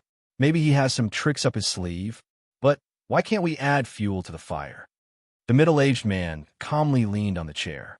Between his 5 fingers, an ancient gold coin slowly rotated. Behind him, the majestic figure of the feathered serpent slowly rose.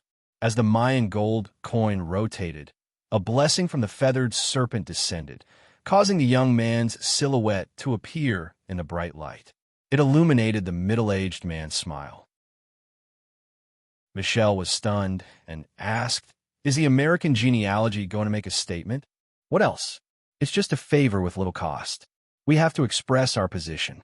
The middle-aged man said, "Douglas's separation from Ingzhou is not in the interest of the American genealogy. As long as he exists, he will be a part of the American genealogy's Far East strategy. Moreover, when he was fighting for the position of the head of the genealogy, he crossed the line and almost caused internal strife. He should have been executed, but the last words left by the White Crown King before he fell asleep allowed him to be exiled to Ingzhou. This was the meaning of the veteran not dying. The White Crown King wanted to leave a good end for his trusted subordinates. For so many years, the American genealogy's tolerance has depended on this. But now, Arthur is unwilling to wither silently.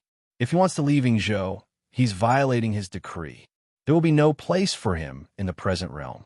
From his hand, the gold coin condensed with the blessing of the feathered serpent rose into the air and turned into a stream of light. But at that moment, in the overlook of the camera, a brilliant light descended from the sky. The middle-aged man's movements paused for a moment. He couldn't believe it, but he couldn't help but laugh. Someone's fighting over this? On the screen, countless rays of light whistled in waves. They came from all directions. Chapter 787. 10 minutes ago, in the early morning of Dongsha, in an old house, the old man holding the enamel jar listened to the sound from the radio and brushed his teeth and washed up unhurriedly.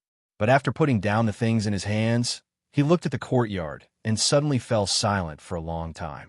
He took out his phone from his pocket, dialed a number, and said straightforwardly, "Shojing, give me a memorial letter." So sudden? The person on the other end of the phone was stunned. "Which one do you want, master?"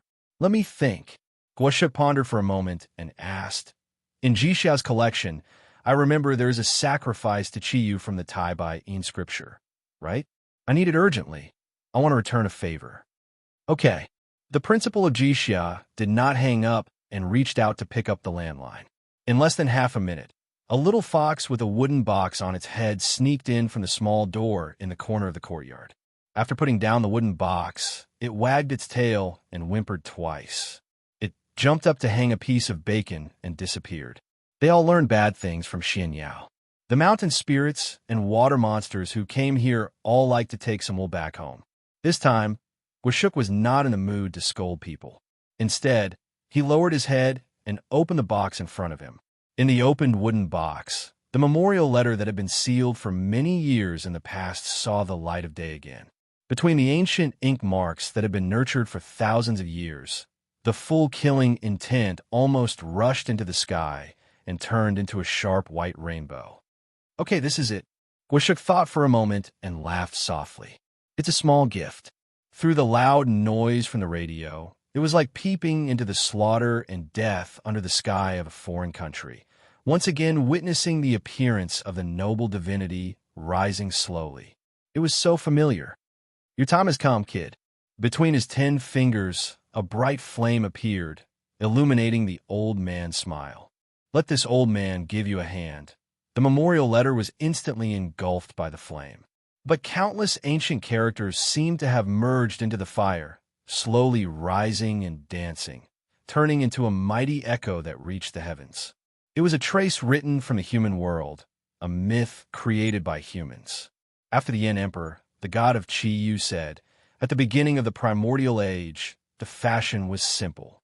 Stone was used as a crossbow, and wood as an arc. Today, glittering gold is used for soldiers, leather is used for armor, flags are planted, drums are built, spears are used, halberds and shields are used.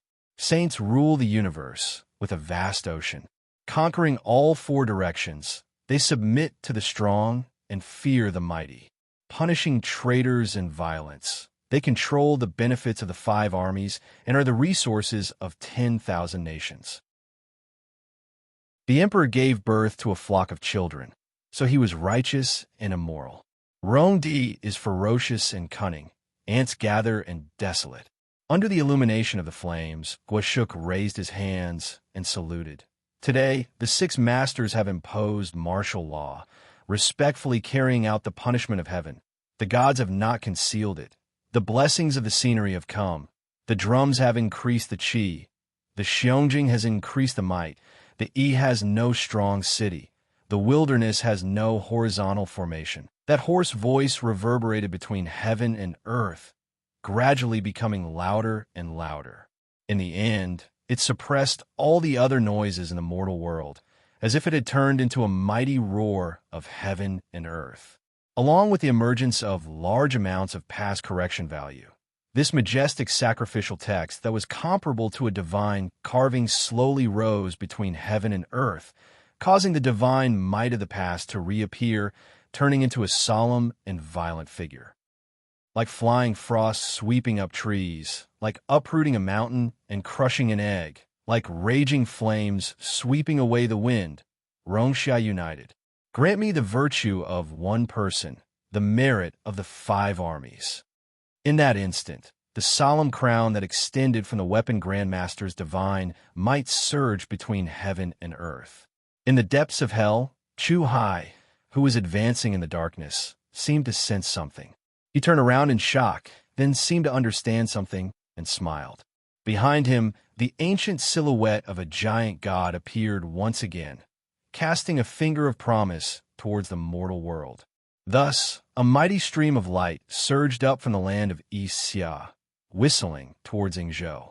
In the Yingtian prefecture, the old man who was watching television and eating was stunned. Then he took off his spectacles in shock. "Didn't you say that you're just going to make a contribution? Why did this old thing take this out? Don't you feel bad that it's not yours? Shojing's salary isn't even enough to deduct it." He pinched his chin and scratched it for a long time. Then he could not help but shake his head and sigh. Fine, I'll make a contribution too. The heavenly mystic bird descended and gave birth to Sean. The old man bent his finger and extended it slightly. Naturally, there was a loud rumble, but the human ear could not hear it. There was only a distant echo that stirred up a monstrous tide beyond the borders. In the dark world, the torch dragon curled its lips. Why are all of you so generous? It was like seeing a kind parent in a class group taking the lead to give a teacher a red packet. It had mixed feelings. Did all of you F*King come to an agreement? Forget it. I've already given away my grandson for free. I don't care about this bit of school fees. The torch dragon mood, stirring up turbid currents on the path of sin. At the distant borders, the leaves on Mount You Die hummed softly. From the old woman's fingertip, a wisp of emerald light transformed into the shape of a bird. It spread its wings and flapped them into the distance. At this moment, countless streams of light flew across the entire realm. They rose from the ground and sped towards Ingzhou. In hell, there was an even more distant rumble. All right. Go to other places and cause trouble for others. Don't come back and cause trouble again. The former iron crystal throne was now the prototype of the heavenly hell fortress Horus. The Grand Master beside the furnace waved his hand and casually threw a piece of iron into the void. The mighty movement had already risen from the deeper depths. It was even faster than his movement. Wonderful. In the silent city, shrouded in the eternal symphony, there was wild laughter full of joy. 21 calamity musicians gave their approval and assistance to this performance of redemption. The projection of the Abyss chef's Tao Dai followed closely behind, cutting through all obstacles. Not only did the Border Darknet give their blessings, even Lucian, who was watching the live broadcast from the archaeological team's excavation site, also happily gave his applause. He gave his blessings to the young people in the realm from the desperate situation in the Depth 17. When the first stream of light from the dark net appeared at the end of the sky, it was followed by an endless golden rainstorm that shrouded the turbulent battlefield. The gloomy sky was illuminated by the radiance that filled the sky. The divinity crown of Great Si-Ming appeared on Huaishi's head. The blessing from the weapon Grandmaster descended from the sky. The phantom of the giant god looked up and roared. Then, the blessing of the feathered serpent appeared in the wind, and a series of loud rumbles burst out. In Huaishi's soul, the Book of Destiny shook violently. He didn't even have time to see how many buffs appeared on the title page at that moment. Weapon Grandmaster Destiny Subjugation made divinity flourish, giving a special attack that could defeat the enemy. Blessing of the Feathered Serpent Infinite Breath made life substance surge, filling up all the emptiness.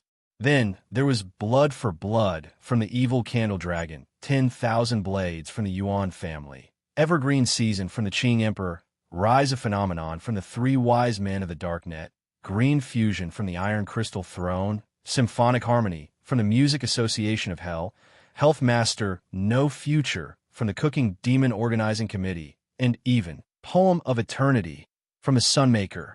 Those blessings that were extremely rare or even unheard of fell from the sky like a rainstorm under the observation of countless mirrors. They scattered all over the inner circle of the elixir wave and finally gathered in the hands of one person.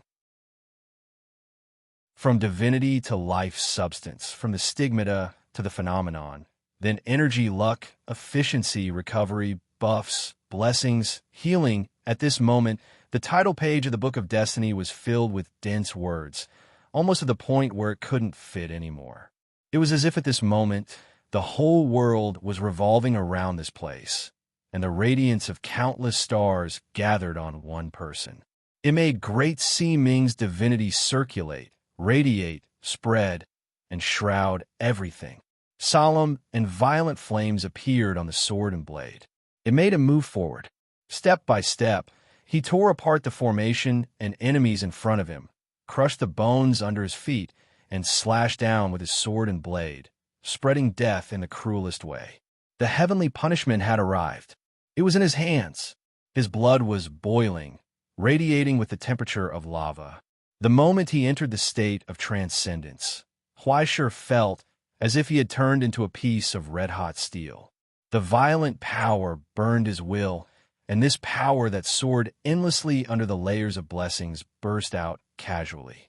In the middle of the encirclement, Huaishur roared and stomped on the ground. The earth rumbled, and air waves swept across. Meanwhile, Huaishur had already broken through the defense that was like a wall in front of him and stepped on the wings of the hunting angel. Looking into the distance, he raised his palm. The sword of virtue appeared between his 5 fingers and then burst out with a dazzling light. Under the infusion of the endless source substance, it quickly intensified and disintegrated. When it lost its physical form, only a ray of precious radiance from the dawn was left. At this moment, the radiance was thousands of times stronger. It was as if the scorching sun had descended here. The sword of radiance burned violently, and after gathering countless blessings, it let out a mighty cry. Following Huaishur's action, it whizzed forward. All obstacles were torn apart like a hot knife through butter. Countless blood auras rose up before they could evaporate. Like a wound that was slowly blooming, they followed closely behind the sword of virtue and extended forward. They penetrated all obstacles bit by bit. At this moment, looking down from the sky, the scorching remnant stung the eyes of countless people behind the mirror, causing the earth to burn, and the surging hell split from the middle. It was like the ocean in front of Moses. It went straight to the end. In the blink of an eye, the blazing light pierced through the abyss incarnation made of bones and rotten flesh. A huge force erupted, pulling the body backward, causing a frenzied aftershock. It was nailed to the ground. Flames spewed out from the body of the corpse lord, and the blazing light of dawn burned the essence of the abyss to nothing. The corpse lord raised its head with difficulty and roared loudly, wanting to pull out the sharp blade in front of its chest. But its last struggle would not be of any use, because the angry blade of the axe had been raised, and it was aimed at its neck. Goodbye. Huaishur looked down at its gradually distorted face and said goodbye coldly. The blade of the axe fell, and a crisp cracking sound burst forth. A broken head rolled into the flames, silently turning into ashes of salt and sulfur. The last obstacle was removed. There were no more enemies in front of him. In the ashes, Huaishur slowly raised his head and looked forward. He looked at the ruins of the Empire Hotel. The middle-aged man who was staring at him indifferently. The future of the divine city. It really is long time no see. Huaishur smiled and pulled out the blood-stained hatred. Finally, I found you. It was time to end it. Chapter 788. 20 minutes ago, when the sky had just brightened, after leisurely walking for half an hour, Yishuya's footsteps stopped outside the silent entrance. Once, even in the middle of the night, the mansion was incomparably bustling and lively. At this moment, it was cold and cheerless. The servants who came and went had already disappeared. Only the entrance was wide open, letting people come and go. So cold and cheerless. Yishuya sighed softly. She knocked on the door beside her. "Excuse me, is the general home?" No one responded. She stepped forward, like an uninvited guest who had entered uninvited. Looking around at the magnificent surroundings, she focused on admiring. No matter how many times she came, everything in front of her was so exquisite and beautiful. Just like this, step by step, she walked forward until she arrived at the empty beach. The youthful and beautiful scenery of the past and the beautiful girls who played here had all disappeared. Instead, there was only silence. Under the only lit light and umbrella, a man sat on a rocking chair, quietly looking at the city on the other side of the bay. He stared at the red sky. It was as if he was admiring some kind of scenery. "Excuse me, do you have beer?" Yishuya put away the umbrella and hung it beside the wine cabinet. She looked at the general's collection. "I prefer the more fragrant malt. Do you have any recommendations?" The general waved his hand indifferently. "I'm used to drinking. The taste is about the same." Oh, then I'll just take whatever. Yishuya beamed with joy. After taking out 2 cans, she sat on the chair next to the general. Together with him, she looked at the distant battlefield. Looking at it from this angle, the capital is indeed very beautiful. She pulled open the tab of the beer and sighed. It's good to have power and influence, to enjoy a good scenery alone. The general raised his hand and flicked the ash of his cigar. That little demon on the horse, is he from Dongsha? I remember. Last time he seemed to have come with you. Ah, the original? Yes. Yishua nodded. The little demon only needs a moment to grow up. If the old man and his family knew, he would definitely be overjoyed, right? He has completely become a background, a supporting role. What is there to be happy about? The general sneered. This world has always been like this. No matter how many glorious heroes there are in the war, in the end, there can only be one.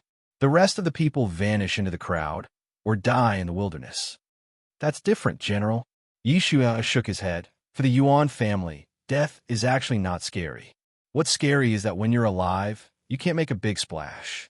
When you're dead, you'll be unknown. Those guys didn't care about the results, but they were more obsessed with the process and method than anyone else. That brat didn't want to be in the limelight or stand out. He just wanted to do what he thought was right. Even if he were to die for it, he wouldn't regret it. It sounds easy to die early. That's why as an elder, I have to guide him patiently. Yi Shui laughed and shook the beer in his hand. He suddenly opened his mouth and asked, Sir General, sacrificing 100,000 people for freedom, is this really worth it? Isn't that the value of freedom? The general replied calmly, if you want to obtain the most precious thing in the world, you have to pay any price. In a long silence, Yi Shuya raised his head and finished drinking a can of beer. He wiped his mouth, but did not touch the other can on the table. He only sighed. Back then, the White Crown King did not let you become the master of the lineage. Perhaps it really was a rather correct decision. The general did not reply. As before, his face was expressionless. He only quietly stared at the end of the sky. Following the descent of the light of extinction, the great secret of Zarathustra that enveloped Ingzhou began to operate abnormally, causing an invisible crack to gradually appear in the sky above Ingzhou. There are still 8 hours before the interim meeting of the 5 pillars begins, sir, Yi Shuya said. In order to deal with the War of the Worlds, the Astronomy Conference and the major lineages will definitely sweep away all the unstable factors in the current territory, she said. If people know that the general did not hesitate to ally with the Golden Dawn and deliberately caused a hybrid riot with the intention of destroying Ingzhou's framework and causing the Feuerbach incident to repeat, just to escape the shackles, then what will the result be? That already has nothing to do with me. The general replied indifferently. He could feel that the gravity of Ingzhou's lineage on his destiny was slowly dissipating. Soon, the shackles binding the Eagle God would completely collapse. He would obtain freedom. Other than that, he did not care. Other than freedom, he did not care about anything else. Actually, there is no need to do this, Yishuya suddenly said. I have another suggestion. The general slowly turned his head and looked at her face. He could not help but sneered. Why should I consider your suggestion? Yi Xia shrugged. Because you might not be able to leave. Following her words, there was a silent tremor in the sky above Ingzhou. After a long wait, the door that the general had been looking forward to finally slowly opened. It revealed the endless sea outside the realm of appearance. However, in the endless sea behind the fissure, a frenzied bolt of lightning suddenly lit up. There was no sound of thunder. It was like an illusion. Only a thin figure slowly appeared. The older a person is, the more they like to hold grudges, Sir General. Yi Shuya smiled. Last time, you bullied a child in front of the blackbird, but he has already remembered it. Following her words, in the endless sea, the waves suddenly calmed down. The sea was incomparably quiet in an instant, as smooth as a mirror. Under that person's feet, silence suddenly came. The general slowly raised his eyes. In his dark green eyes, a cold, killing intent burst forth. Yishuya opened a second can of beer and fiercely drank a big mouthful. After a long time of letting go of the net, she finally felt at ease and joy. "How about I introduce you to him?" she said. "That uncle guarding behind your gate of freedom is the Asian region's appearance guardian this month, the illustrious and famous agent of Tion Fa. At the same time, he is also your #1 hater. There are 19 accounts that scold you on Twitter every day. In total, he has been blacklisted by you 17 times." Following her words, the outline of a majestic, auspicious beast appeared, both eyes raised, shooting out cold flames. "This is a Chelan?" The general could not help but sneer. "I don't like cheap wine. I also don't like old people." The newcomer lowered his head and looked at the slender octagonal iron whip in his hand. There is not much of a sense of accomplishment in fighting. In that instant, the dark clouds above the sea shattered with a bang. A vast and intense light shone down, illuminating the prematurely aged white hair on the temples of the middle-aged man. However, what was shining was not the sun, but the vast and seemingly endless light of thunder. Countless fierce thunderbolts turned into an ocean. 10 directions, mountains and rivers, full of light. Fu Sangguang. Dongxia's #1, Fu Sangguang. After a long period of time, the avatars he had created were all killed. In the darkness, the Yusher's face revealed the light of anger. Countless lips opened under the ragged cloak, roaring silently. Thus, in the distance, between countless entangled giant arms, countless screams and roars came from behind the gate of paradise. Hell shook violently. The pitch-black tide surged, once again floating up to the appearance realm. They threw in power at all costs. However, at that moment, countless fragments of frost appeared on the ground. "It's about time." Yu Dongri put down the binoculars. "The weather is cold. The Yusher group should also go bankrupt." Following Yu Dongri's words, the incomplete figure behind him raised his hands and clenched them tightly towards the entrance in front of him. The dark clouds trembled violently. Countless pale ice crystals emerged from it and shrouded the portal. Then, the extreme cold from the myths descended in an instant. The disaster of frost and hail fell from the sky.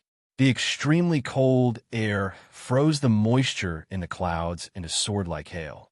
The thin rain that was originally sparse was suspended in the air, and as the miracle engraving was fully activated, it suddenly shrank toward the center. Thousands of frosty brilliance converged in the hurricane, turning into a white tornado that could be called a natural disaster.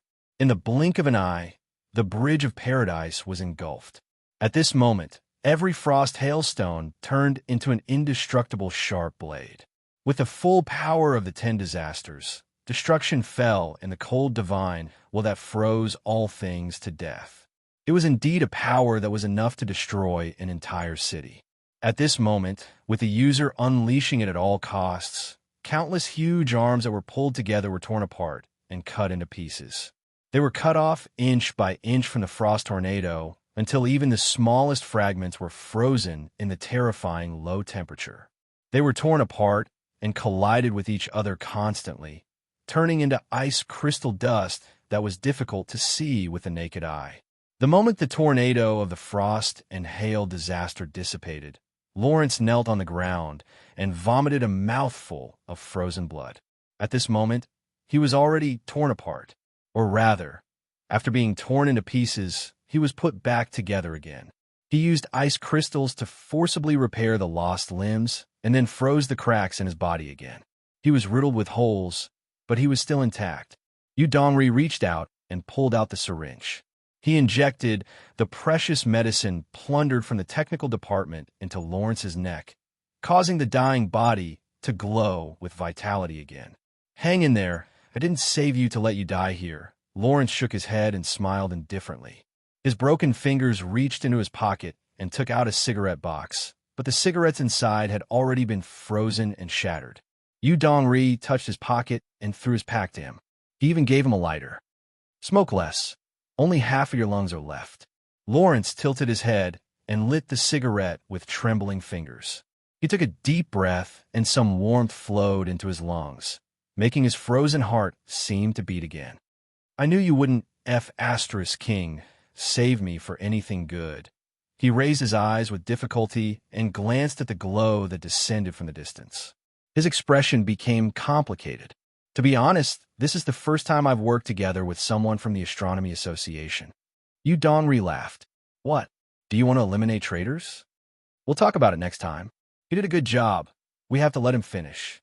Lawrence was silent for a long time and couldn't help but sigh. But what about you? Are you going to run away again? Come back to Canaan with me, Yu Dongri. Mr. Perron is waiting for you. Forget about me. I've been a lackey of the Astronomy Association for so many years. I have nothing in common with the old man when I go back. Yu Dongri scratched his head and shrugged helplessly. I'm already over 30. It's not a good idea to go back and live off the old man without a job, right? Lawrence didn't try to persuade him again. He just laughed at himself. Then go, he said. I'm tired. I won't send you off. Thanks, Lawrence. Yu Dongri waved goodbye. I'll probably have to trouble you again next time. He turned around and walked towards the ruins in front of him. But Lawrence's voice came from behind him. Yu Dongri. The man leaning against the ruins raised his eyes and asked hoarsely, Are you really here to save Donbua, Inner Circle? In the silence, Yu Dongri didn't say anything.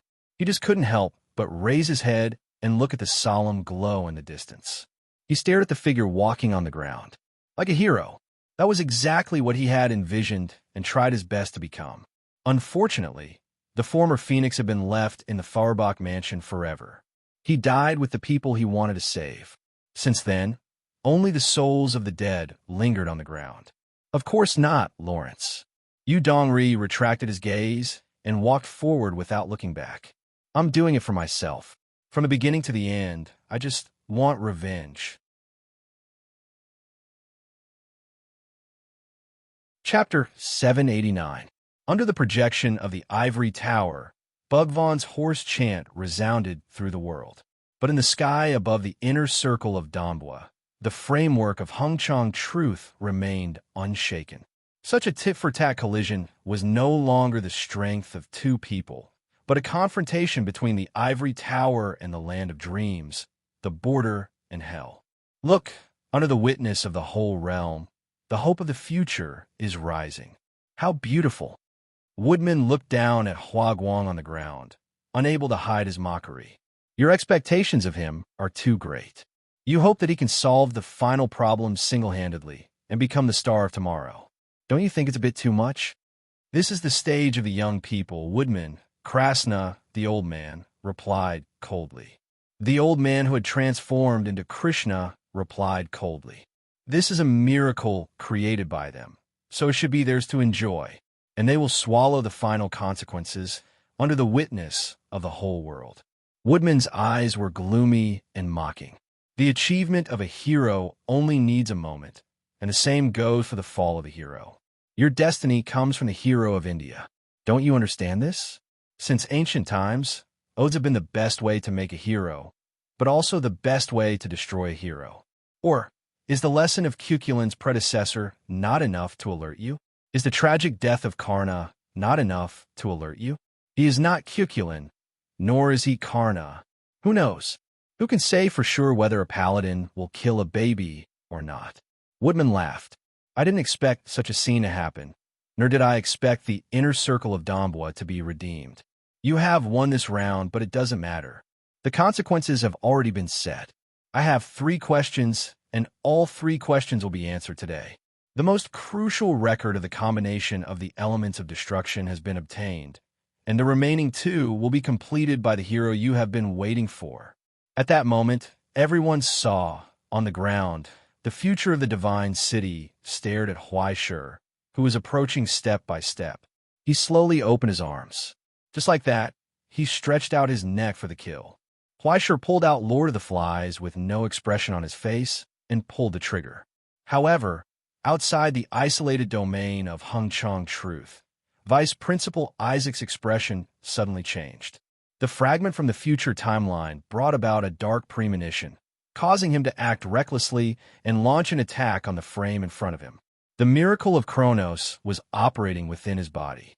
As he raised his finger, he suddenly stretched it forward. But then, a crack appeared on his finger.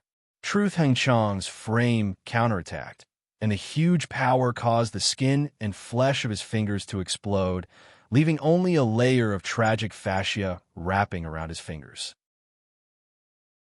Among the countless frameworks, Truth Forever Prosper did not possess the powerful ability to mold and control creatures like Mather's Strong My Blood. It was also different from Primordial Soup, which had chaos corruption. In comparison, Truth Hung Chang was purer. Magna Estate Veritas et Priva Bit. It meant to practice the truth.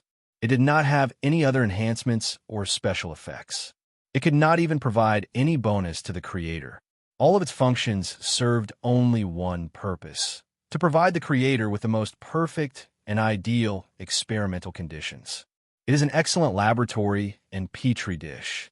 It did not have any modification purposes, nor did it have any forced decoupling. Instead, it created the best environment and allowed the internal situation to evolve. But now, under Woodman's deliberate control, it had completely given up on internal control and turned to seal and isolate the external. No external ascenders were allowed to enter and interfere with the results that were about to be born. Isaac's face was expressionless as he raised his palm again. Mephisto's phantom looked down mockingly, witnessing his operation of the axis as he instantly overlapped his power hundreds of times and launched an attack with all his strength. Then his arm and the dress on his upper body instantly collapsed under the counterattack, leaving only jagged white bones dripping with blood. In front of him, only a small crack appeared. It was not even enough for a speck of dust to pass through. The repulsive force from Truth Hung Chang spread, resisting Kronos' invasion.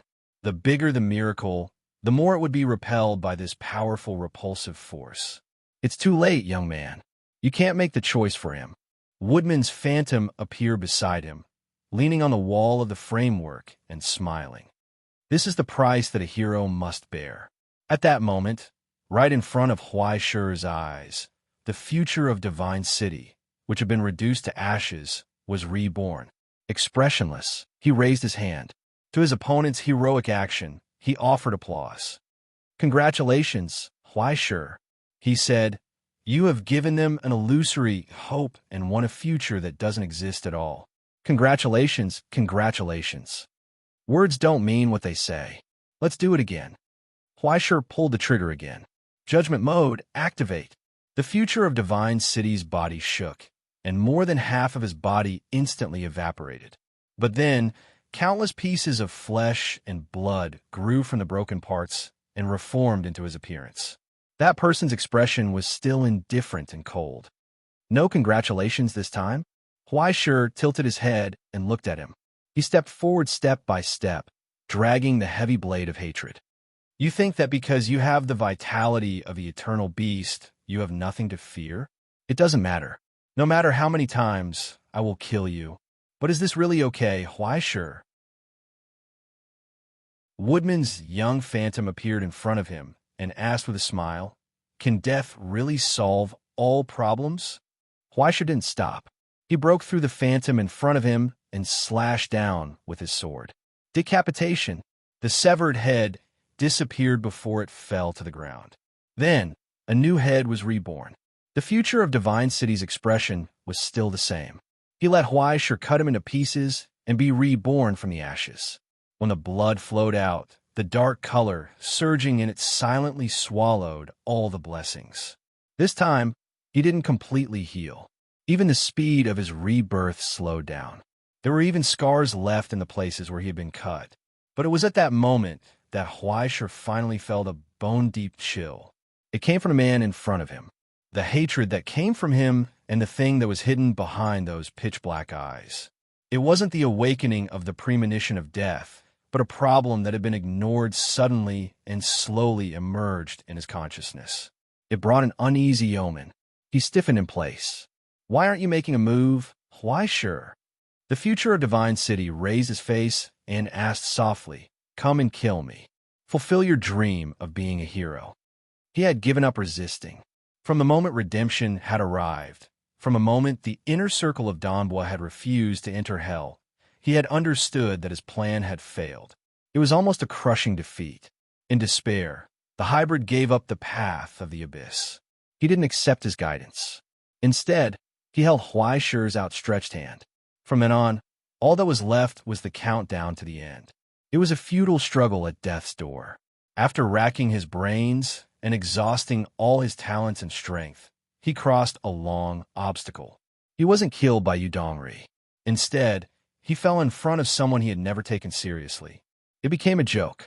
This mockery and blow from fate became the straw that broke the camel's back. He chose to give up. All that was left was the pain and hatred of all this for a long time. It was a complete solidification. Now, in front of his chest, a dark ring mark slowly appeared, emitting a ferocious aura from the abyss. It was the mark of the rancher. He finally became a believer and received baptism from the healer.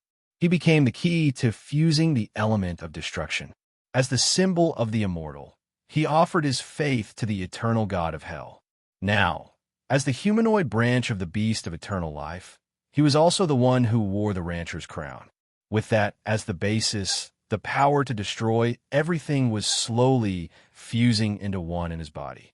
There wasn't much time left, and he raised his neck, showing the wound that couldn't be healed. He stretched his neck out for the kill, waiting for death. He's not immortal. Why sure, do you see? Woodman's phantom recovered from the shattering. He was still smiling. You are the great Si Ming recognized by the Donbua inner circle. As long as you use your divinity, you'll be able to kill all the hybrids here. This is your destiny. The future of Divine City cannot be avoided, even if you implant the flesh of the beast of eternal life. But what's the price, Huaishe? As the great Si Ming, you should be able to sense the changes in those hybrids, right? Do you know how many swampmen have been infected by the healing poison in the Donbua inner circle? According to my statistics, there are 56,400, and it's still rising, and the source of all the healers is right before your eyes. He is the core of the swampmen, the humanoid branch of the beast of eternal life. In that instant, as Huaishe remained silent, Woodman grinned viciously. Finally, the dagger was revealed. If he doesn't die, the rancher and the beast of eternal life would fuse completely in his body in 10 minutes. Woodman laughed and spread his arms. But once he's killed, all the cells of the beast of eternal life would go completely out of control. It would spread by instinct and corrode every beastkin here, causing an irreversible mutation in the hundreds of thousands of people in the Donbua inner circle. When that happens, the Continuation Academy would cleanse this place thoroughly. Everyone you want to protect, everything you want to save, will perish because of this. Not a single cell will exist in this world. In the dead silence, he stared at the hero before him and asked delightedly, "Would you kill him even if that's the case, Huaishe? Choose Huaishe, with the whole world as witness, to protect the Donbua inner circle, or to protect this world. To wield a butcher's blade against those who ask for your help, or to callously surrender and allow everything to come to its worst end." The moment of the hero's fall was coming.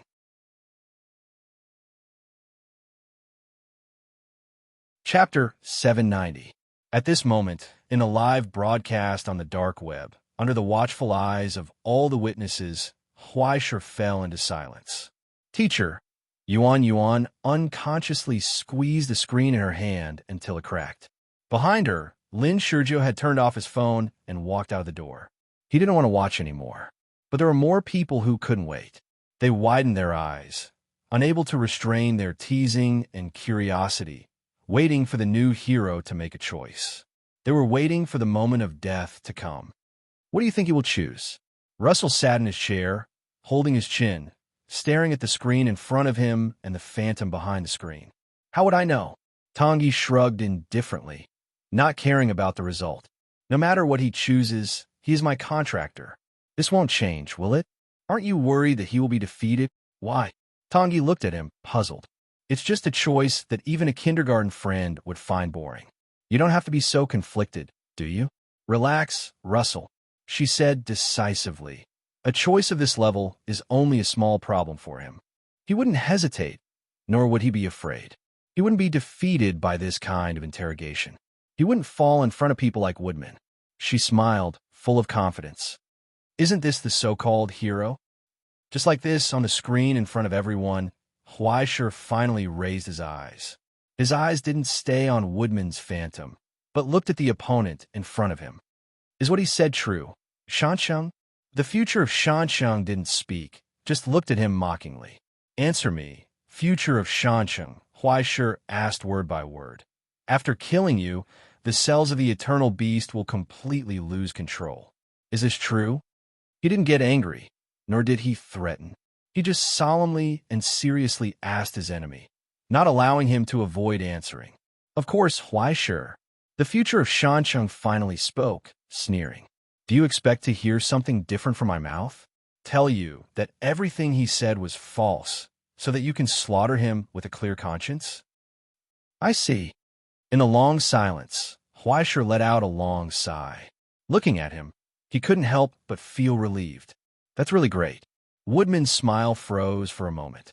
Before he could say anything, the blade of resentment swept across and cut his phantom apart, revealing a pair of resolute eyes. And his smile. In front of the screen, Mystic Bird took off his glasses in shock. It wasn't just him.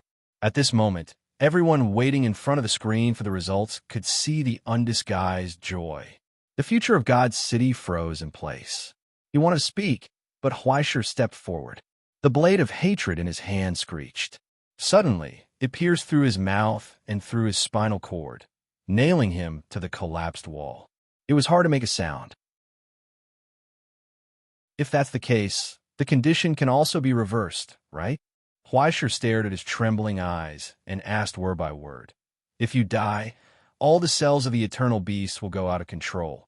Then, through you, all the viruses of the swamp human disease can be reabsorbed, right? The future of God's city struggled to scream. His lips opened and closed, but his twisted tongue couldn't make a sound. In the end, he squeezed out a hideous smile. It was cold and mocking. You're too naive, Huaishur. Do you think I'll cooperate? No, I don't need your cooperation. As if he knew what he was going to ask, Huaishur answered softly. If you must talk about the carrier, isn't there another one in front of you? At that moment, the smile on the future of God's city froze. Right in front of him, Great Si Ming smiled. I'm the Great Si Ming recognized by the Donghua inner circle, right? He said. Isn't it natural for me to bear all this? There was no more violence. It was a peaceful and reassuring thing, as if he was relieved of a heavy burden. He didn't hesitate at all, nor did he consider between the two choices. From the beginning, he didn't plan to make any choice. Compared to the whole world, compared to hundreds of thousands of people, wasn't there a smaller unit? Eliminate the poison, eliminate the ominous.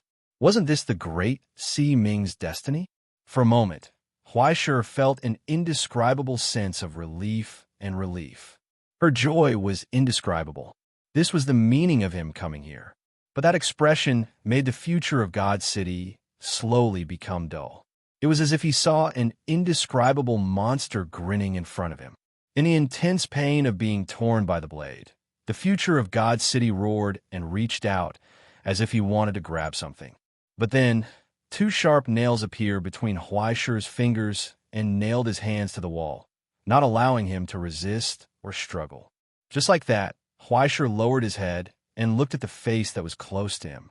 To be honest, I've never thought of myself as a hero or as a great person. At most, I've been acting recklessly because of my own thoughts. But now, I feel that I'm really awesome. Thank you for giving me this opportunity, God City. He said, thank you. Pa! With a crisp sound, the arm that turned into metal pierced the heart of the future of God City. It cruelly tore apart the flesh and blood, tore apart the bones, and sank into the deepest part. The 5 fingers gradually contracted. Blood spurted out. A tragic scream burst forth. The future of God's city struggled with all his might, but it was useless. Everything was destined. Now that I think about it, we've never had a good talk. In my memory, your role as a villain is too thin, too insignificant. But as a stepping stone, you're already outstanding enough. Huaishur stared at the pair of trembling eyes and said solemnly, just like what you said, the aggregation of cells and the obsession of life are just coincidences. Only separation and death are the eternal miracles. Now the time has come. The future of God's city. Huaishir clenched the deformed heart and told him, "It's time to go." At that moment, great Si Ming's divinity crown appeared from the void again, burning with the light of destruction. Casting began. The pitch-black flames in the casting furnace lit up again. The endless origin substance underwent a qualitative change under the influence of the divinity. It turned into a dark shadow and spread out like flames. In an instant, the screaming future of God's city was swallowed by it. Great Si Ming's destiny was operating here. The burning shadow swept across, dragging everything in the future of God's city into a cruel extinction. It swallowed all the restless calamities. It was at that moment that the sound of a flood came from the broken heart. As if the final gate had been opened, under the reverse extraction of life, the calamities hidden in the shell suddenly spread out. The scarlet flood swept across. That was the color of life. The life force from the beast of eternal life turned into a blood-red tide that swallowed everything. It overflowed from Huaishir's fingers and spread in all directions. But then, a huge shadow rose behind Huaishir. Unlike the bone burial sanctum of the past, the rotten dream of the past had disappeared. There were no more doors or flames, only a deep darkness. It was like a bottomless abyss. A huge vortex rose from it, emitting an endless gravitational force. It pulled all the tyrannical blood red into it and swallowed all life. Under the second sublimation of the divinity, young Si Ming's talent ushered in the final transformation. Countless deaths turned into a cornerstone, supporting the silhouette of destruction. This was the ultimate. Now, the dark vortex rose. It was a tide that swallowed all life. It let out a mighty roar, the light of death surging in the bottomless darkness. There were painful screams coming from the shell of God's city. Like a dying beast, the screams were so crazy and desperate that they echoed in the ears of every swampman infected. That was the lingering sound of death. As if they had lost a large amount of blood, the confused people fell to the ground one by one, breathing heavily and coughing out black mucus. It was countless dead cells. Under great Si Ming's control, all the remaining poison from the beast of eternal life was swallowed. The burning blood-red color followed Huaishir's right arm and spread upwards, swallowing him. Like dancing flames, it stung everyone's eyes. A hoarse laughter came from within. Huaishir roared. In the ultimate, great Si Ming's divinity was activated, driving the operation of the cauldron and accelerating the transformation of the origin substance. It ignored the corrosion of the beast of eternal life and swallowed everything. The time of destruction had arrived. This was the final sacrifice. Accepting the country's filth is the ruler of the country. Accepting the country's misfortune is the ruler of the world. Thousands of miles away, Xian Yao wiped the glasses in his hand and couldn't help but laugh. How is this the fall of a hero, Woodman? This was his true birth. At that moment, in the darkness, a furious roar came from Yushir. The ranch master's divine power swept across and was about to burst out, tearing Huaishir apart. But then it stopped abruptly. A bullet brushed past Yushir's face and wedged itself deep into the wall that was covered with flesh and tentacles. At the end of the huge underground square, the elevator slowly opened. The black muzzle of the gun was revealed, and a face that slowly lifted up. "Yo, Yushir, long time no see." Yu Dongri tilted his head and thought for a moment, then smiled and told him, "I'm here to talk terms." After more than 10 years, Farbach's soul and the culprit that destroyed everything finally reunited in the darkness of a foreign country. Are you surprised? Are you surprised? Lu Dongli raised his hand happily, as if he was attending a birthday party. He pulled the trigger again, smashing the squirming face and telling him, "You're in trouble." Surprise Mather Fakur. What answered him was the sweeping darkness. At that moment, countless tentacles pierced through the darkness. In an instant, they crushed the weapon in his hand, broke all his defenses, and penetrated his body. Too unwise, Yu Dongri. Under the tattered, ragged clothes, Yushur's body rapidly expanded, revealing his true appearance. Countless festering mouths appeared from the darkness, and thousands of pairs of cursed eyes looked down. Simply foolish. He indifferently ravaged the enemy in front of him. You are limited by your vision, confused by your obsession, and unable to learn any true knowledge from the countless reincarnations of time. From the darkness, the ferocious power given by the ranch master emerged, and the demigod, named Yushur, indifferently declared, "I am the many, I am one, and I exist with the illness of this world. You are destined to not be able to fulfill your wish." In the darkness, the rapidly expanding, ferocious monster was constantly devouring Yu Dongri's body, ravaging it inch by inch. The so-called revenge is just a dream. Why don't you learn to give up? Well, I gave up a long time ago. In the pain of his own body being crushed, Yu Dongri grinned and told him with a smile, "After I finish my revenge." At this moment, Yushur's face suddenly changed. From Yu Dongri's broken body, a dark color quickly emerged, and the disaster of the same origin slowly spread. That was the trace left by the ranch master when he devoured him. An indelible curse, and, at the same time, an indelible pollution. As long as it exists, it will always give torture and pain. As long as there is a little negligence, it will constantly transform people into the subordinates of the blessed land. This was the same essence as Yushur. After cutting off the control of drugs, Yu Dongri's body was about to be completely transformed, and it was even full of poisonous strains. The sample obtained from the incarnation of Yushur killed by Huaishur was now wildly reproducing in his body, merging with the opponent in front of him in an instant. At that moment, resonance burst out from the end of time. The light belonging to the Bifrost fell from the sky. It enveloped them. The power from the three major blockades covered everything, causing time to be completely frozen. In this almost frozen time, Yu Dongri slowly raised his head, looked at his stiff and distorted expression, and smiled as usual. Now, the exciting riddle time begins. He whispered, "Guess, where did the fuel I need for so many time jumps come from? The answer is you."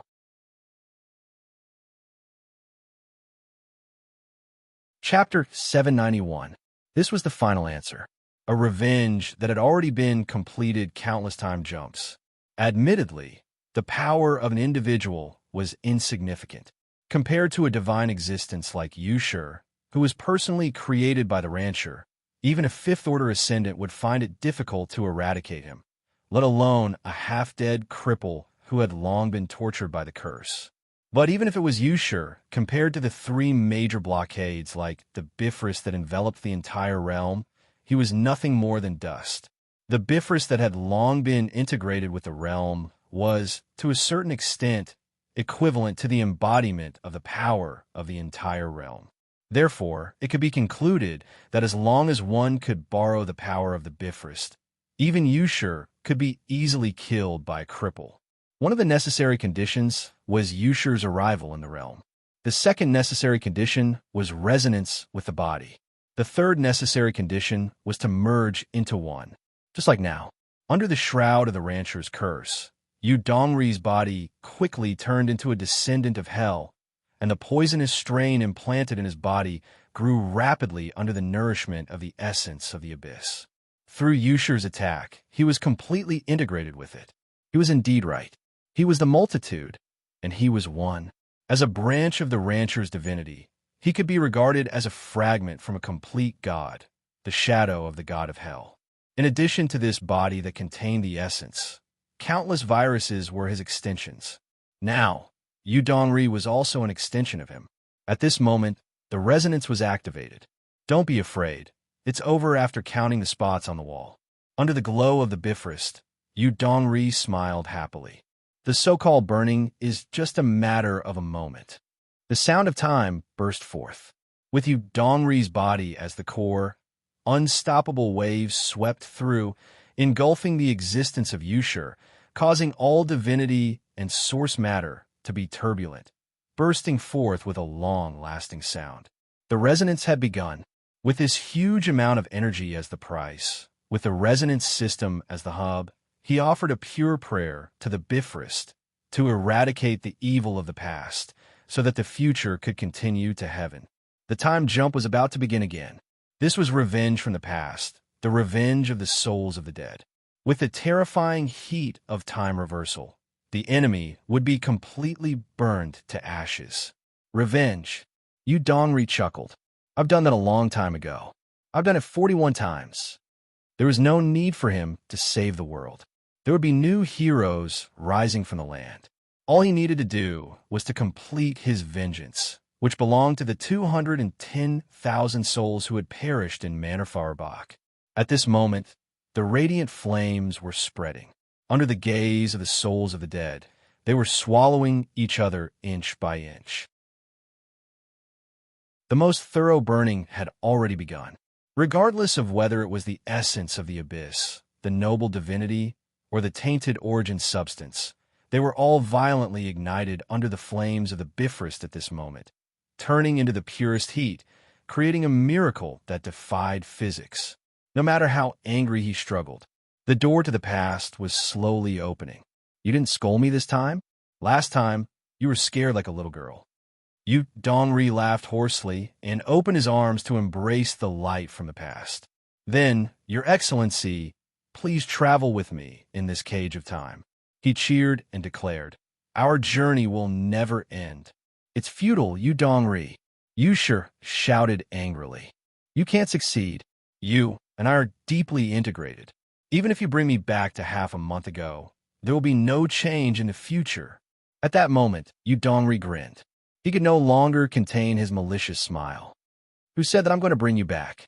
He said, Who said that time transmission has to send a person back in one piece? At that moment, the burning flames lit up from under his body. Against his hideous smile, it was so pleasant, but it made Yushir fall into a daze. He couldn't maintain his composure and couldn't hide his angry roar. That was the truth behind the miracle. There was no need to fear the erosion of the curse, because he would eventually be completely integrated with the enemy. There was no need to raise fuel, because Yushir would provide everything for him. Of course, there was no need for a complete transmission, because the past already had its own existence. A second Yu Dongri? There was no need for that at all. One thought was enough. A wisp of the most basic source substance was enough to bring everything that happened in the future and the final result to the past. That was a gift from the future. In 41 reincarnations of time, the memories of 41 Yu Dongri were left to his past self. Thinking back at this moment, he was full of gratification and gratitude. Although there were some differences from the last time, the final result was still within an acceptable range. Shang Tianmu didn't die with hatred. Huaishir didn't completely fail. The hybrid didn't choose the abyss. The inner circle of Donbua ushered in redemption, and all the patients with swamp man disease were cured. After avoiding 29 worst endings and eliminating 151 hidden dangers, what remained was a bright future. A fantasy story that only sacrificed one person ushered in a beautiful ending. It's perfect. In the last moment, Yu Dongri raised his head, as if he was staring at the slowly rising sun in the distance across the heavy earth. The brand new sun illuminated those confused eyes. It was just like the ending in all movies. Everything would eventually end. Then, the protagonists buried their dead companions, faced the sun, and walked into the distance. Let's go, Your Excellency. Yu Dongri happily closed his eyes, opened his arms, and embraced the scorching light that burned everything. The 40-second sweet journey that only belongs to the two of us has begun. Time to go. At that moment, the light swallowed everything. A wisp of source substance from this moment disappeared without a trace in the burning. From the resonance of time, it moved towards the past, crossing over numerous complicated phenomena, silently moving towards the past. In an instant, a small ripple was triggered at the end of the past. The road signs were turbulent. Yu Dongri woke up from a painful nightmare and heard the laughter from the future. You've succeeded, he said, continue. And so he continued. 43rd time, 44th time, 45th time, 46th time, 51st time, 72nd time, 99th time. Countless ripples spread out from this sealed cycle of time. It brought a joyous song that belonged to the future. The unbreakable nightmare had been burned out. The dead souls traveled through time, and the endless reincarnation continued. Outside the inner circle of Donbwa, outside the reality. On the other side of the border, Yokohama. An old and burly figure stood quietly in front of the gate that led to the reality, allowing those people to stare at him vigilantly and warily. He just quietly looked at everything in the distance. His deep eyes were illuminated by the scorching light. He was silent. He was clearly only a step away from the reality. He raised his hand countless times, but from beginning to end, he didn't cross the sealed boundary. He just waited quietly, as if waiting for a miracle to appear. Mr. Purin, beside him, the representative elected by Yokohama, wiped the sweat on his forehead and said with a trembling voice, "We are also very sorry about what happened in the inner circle of Donbwa.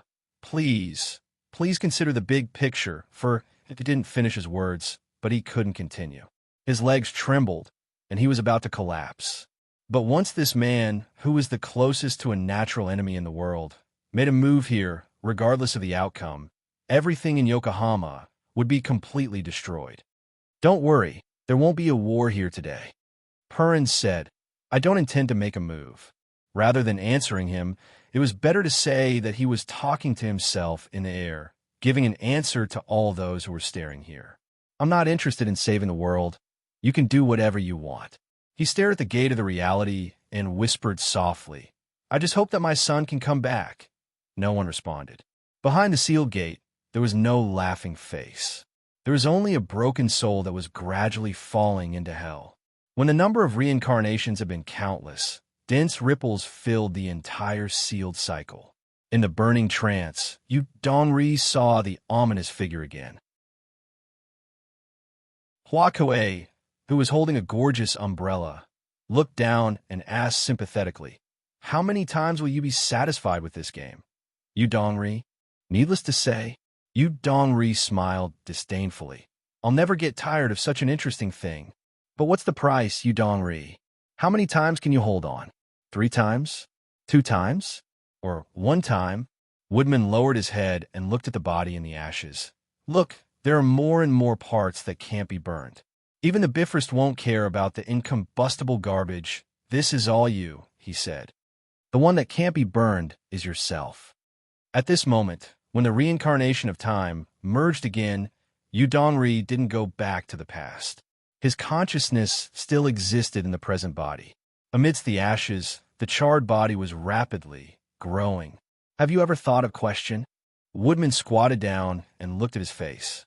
"Every time, you send a part of yourself back to the past. But where does the future you go? The resonance physique has its limits, Yu Dongri.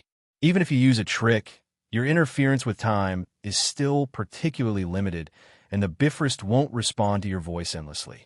Just like you right now, is it the you that was burned to ashes, or the you of the past? Or the future you? Can you really tell?" He said, "The resonance physique has lost its effectiveness. Your time cycle has been broken by your own hands. Next, you will usher in the final reckoning for your crime of playing with time." With his words, in the ashes, Yu Dongri's body began to grow again, but his appearance was rapidly becoming ferocious. Not only the body, but even in the soul that was heavily protected, a wisp of pure and terrifying darkness emerged and spread rapidly. From the broken reincarnation of time, it was as if the umbilical cord of the abyss extended to him. From it, the essence of hell that was gathered by the calamity slowly emerged. A new ruler was about to be born. "Do you see it, Yu Dongri?" Woodman sighed with understanding. "This is the result of the 3rd question. Congratulations, you killed the evil dragon, but you weren't spared. Very soon, in each cycle, the sacrifices you have made, the precipitation you have accumulated, the despair you have shouldered, will all welcome an explosion. In all the cycles, the divinity that has been burned to the point of exhaustion will revive in your body, causing you to fall into the deepest hell. The golden dawn will be waiting for you on the other side, Yu Dongri." He said, You will eventually become one of us. No, I won't. In the pain of rebirth and solidification, Yu Dongri whispered hoarsely. Someone will come to kill me, Woodman. A hero will give me a peaceful end. Yes, a hero who rose like the sun would kill him, so that the soul that should have died long ago could sleep. This was the end of the story. At that moment, Woodman's last afterimage shattered silently. Under the slash, a hoarse voice sounded. Sorry, ball man over there. After the elevator opened again, the blood-stained figure staggered out and told him, there doesn't seem to be the kind of hero you mentioned here recently. Under the erosion of the destruction element, his upper body was covered in blood as if he walked out of flames. After leaving the camera of the live broadcast, the newborn hero slowly smiled. Why sure? Yes, are you surprised? Are you surprised? Why sure held the sword of virtue tightly, propped up his body, and gasped with difficulty. I know what stupid question you want to ask. Why can I hold on until here after settling the future of the divine city? It doesn't matter. Since you ask sincerely, I will be merciful and tell you. It was not to prevent the world from being destroyed, nor to maintain world peace. There was no justice to carry out love and popularity, and there was no handsome and charming, decent character. Are you stupid? Huaishir raised his head and told him, I'm a pay-to-win player. Yu Dongri froze in place. As expected of you, Huaishir. He murmured hoarsely and could not help but smile bitterly. The pain of solidification spread from the soul, and he heard the continuous sound of shattering. It was the disaster that was about to break out of the soul, the evil consequence of his own creation. The value of distortion accumulated in the erased past soared rapidly, revolving around the axis named Yu Dongri. It continuously extracted the remaining power and divinity of the hero messenger and integrated them into the new body. Not long after, the ruler constructed in the endless time jump would be born along with the solidification. This time would no longer favor him. He sighed silently. You always come at the wrong time, Huaishir. You come too late. The evil consequence has already been cast, and everything is irreversible. Compared to the ideal situation, it came a little too early. I have to watch the person named Yu Dongri fall into hell and become a monster beyond recognition. The ship of Theseus had not yet replaced the last plank, but it had already sailed into the abyss of the sea. Under the push of the torrential current, it would never return. You want to take my position as the number one? Huaishir? In a trance, he could not help but chuckle softly. Give up. You can't beat me in terms of beauty. I don't submit to anyone, but I submit to people like you who are still so stubborn despite being disfigured. Looking at the rapidly deforming face, Huaishir was so angry that she laughed. She looked behind her and said, in order to prevent him from resisting, please help me hold down his hand. I'm going to disfigure his rotten face today. It's a piece of cake. Behind him, the vice-chancellor from the ivory tower slowly walked out. He lowered his head and stared at Yu Dongri on the ground. He stretched out his hand and pressed in the air. At that moment, the stigmata of Kronos operated, causing the essence of the abyss that was rapidly spreading in Yu Dongri's body to stop instantly. It was not a pause, but a delay of 1,000 times. The bubble that Isaac had personally cut out from his own time axis descended here, causing Yu Dongri to fall into a daze. Even Woodman, who had turned into the frame of the truth's everlasting prosperity and shrouded the inner circle of the Dan waves, was stunned and in disbelief. He lowered his head and looked at the middle-aged man who was sleeping soundly outside the barrier, and the crack that he had struck with all his might, that even a speck of dust could not pass through. That was the only flaw in the plan. I think you might have made a mistake. In fact, Isaac had never worried about Huaishir from the beginning to the end. Krishna grinned happily. Although he doesn't get along with that little rascal Huaishir, his confidence in Huaishir should be stronger than anyone else. After all, Huaishir is the successor of his uncle, Orton. On the contrary, he is more concerned about your other target. If you ask me, this is probably the friendship between the Doomsday Sentinels. As an old senior, He can't just watch his successor fall into the abyss. A crack? For a registered scholar of 32 subjects, a fifth-order stigmata Kronos ascended, it was no different from an open door. Just a few minutes was enough for him to create his own unique double body and directly enter the inner circle of the Dan waves in the form of a time-axis projection. Sorry, Woodman. He laughed. You won't get the answer to any of the 3 questions today. At that moment, Huaisher raised his right hand, and the casting furnace that had been eroded by blood opened again. A dark flame mixed with scarlet rose with a bang. It illuminated his pupils.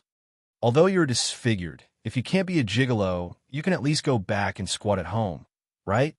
Huaisher smiled and said softly, a woman once said that my life is called the success of 10,000 generals on a single skeleton. Don't worry, old Willow, you won't be that one. In that instant, the burning steel hand pierced into his body. It held his crumbling soul, but the framework of Hengchang truth burst forth with a loud bang. Woodman stretched out his hand. Behind you, Dongri. The cracked ground suddenly shook, and a dark crack cracked open. A cold light shone. In the deepest part of hell, the land of dreams was rapidly rising. From the deepest quiet area, the ladder of golden dawn whistled and turned into a rope that stretched across dozens of depths and sank into Yu Dongri's body. It pulled his soul away from Huaisher's 5 fingers and instantly fell into hell. It was at that moment that the man named Perron raised his eyes in Yokohama. His cold gaze penetrated the isolation between the border and the present realm and fell on the framework of Hengchang truth. He stared at Woodman, who was sneering. Woodman seemed to have sensed it. He raised his eyes and looked over. He was stunned for a moment. Then he saw. Perron slowly raised his arm. His 5 fingers slowly clenched, and a metallic light appeared. His thick muscles tore his long sleeves, and blue veins appeared. Accompanied by the beating of the golden heart, thunder burst forth, and an unparalleled power gathered here. He raised his arm and swung it in front of him. But as his arm swept across, the air in front of him shattered, causing the scene to distort. And the phantom that shouldn't exist here was actually pulled over. It forcibly turned from illusion to reality and turned into a real existence's body. Immediately after, the violent iron arm swept across and hooked on a woodman's neck. It was like a moving gallows, relying on speed and strength to deliver the cruelest ravages. In an instant, the sound of cervical vertebrae shattering burst forth. Damn, sissy, long time no see. Perron lowered his head and stared at his old friend who was stunned at his feet. He said calmly, perhaps we parted too quickly last time, so I didn't have time to tell you some things. But it doesn't matter. It's not too late to tell you now. He raised his arm again, and the unparalleled power of the king of Hittite gathered on his iron fist again. Dazzling lightning sprouted, and with the sound of thunder, he smashed down with a loud bang. Stay away from my son. At that moment, in the inner circle of the pill wave in the distance, the truth of Hengchang that shrouded the sky shattered with a loud bang. The moment it lost its anchor, the light of the stairway to heaven in the land of dreams shattered silently. Only Yu Dongri's soul was still falling rapidly. There, Feng Jian, who had been waiting for a long time, reached out and grabbed him just like in the game when they were children. She smiled and said, "Brother, I've got you." And so, Yu Dongri's soul was returned to him again. He saw Huaisher's smiling face. "It will hurt a little," he said. "It's always like this for the first time. Bear with it. You'll get used to it." Then, there was a tragic pain in the deepest part of his consciousness. A pitch-black flame swallowed everything. He died in the shadow. He was reborn under the sun. This was the final miracle created by Great Si-Ming. When Huaisher opened his eyes again from a long sleep, it was already several days later. In the ward of the continuation hospital, he was under 24-hour surveillance. Along with the urgent ringing of the bell, the doctors and scholars on duty rushed in one after another and began to meticulously examine all the conditions of his body. Through various instruments, they confirmed any signs of abnormalities and solidification. Soon, the alarm was removed and the alert level was lowered. Although all of his stats were in danger, he was still barely within the safe range. As for his physical condition, it was actually the least important factor. Anyway, for the technology of the continuation hospital, as long as the person was not dead, it made no difference. Not long after, the first visitor entered the ICU and sat in front of Huaishur. The recording officer from the administration began to confirm with Huaishur what had happened, especially after he entered the ruins and didn't appear in the live broadcast during the period of time when he didn't appear. To be honest, I don't know. Huaishur clapped his hands helplessly and spread them out with a blank face. When I got there was only a corpse on the ground. As for Yushur, I'm sorry, I don't know what happened.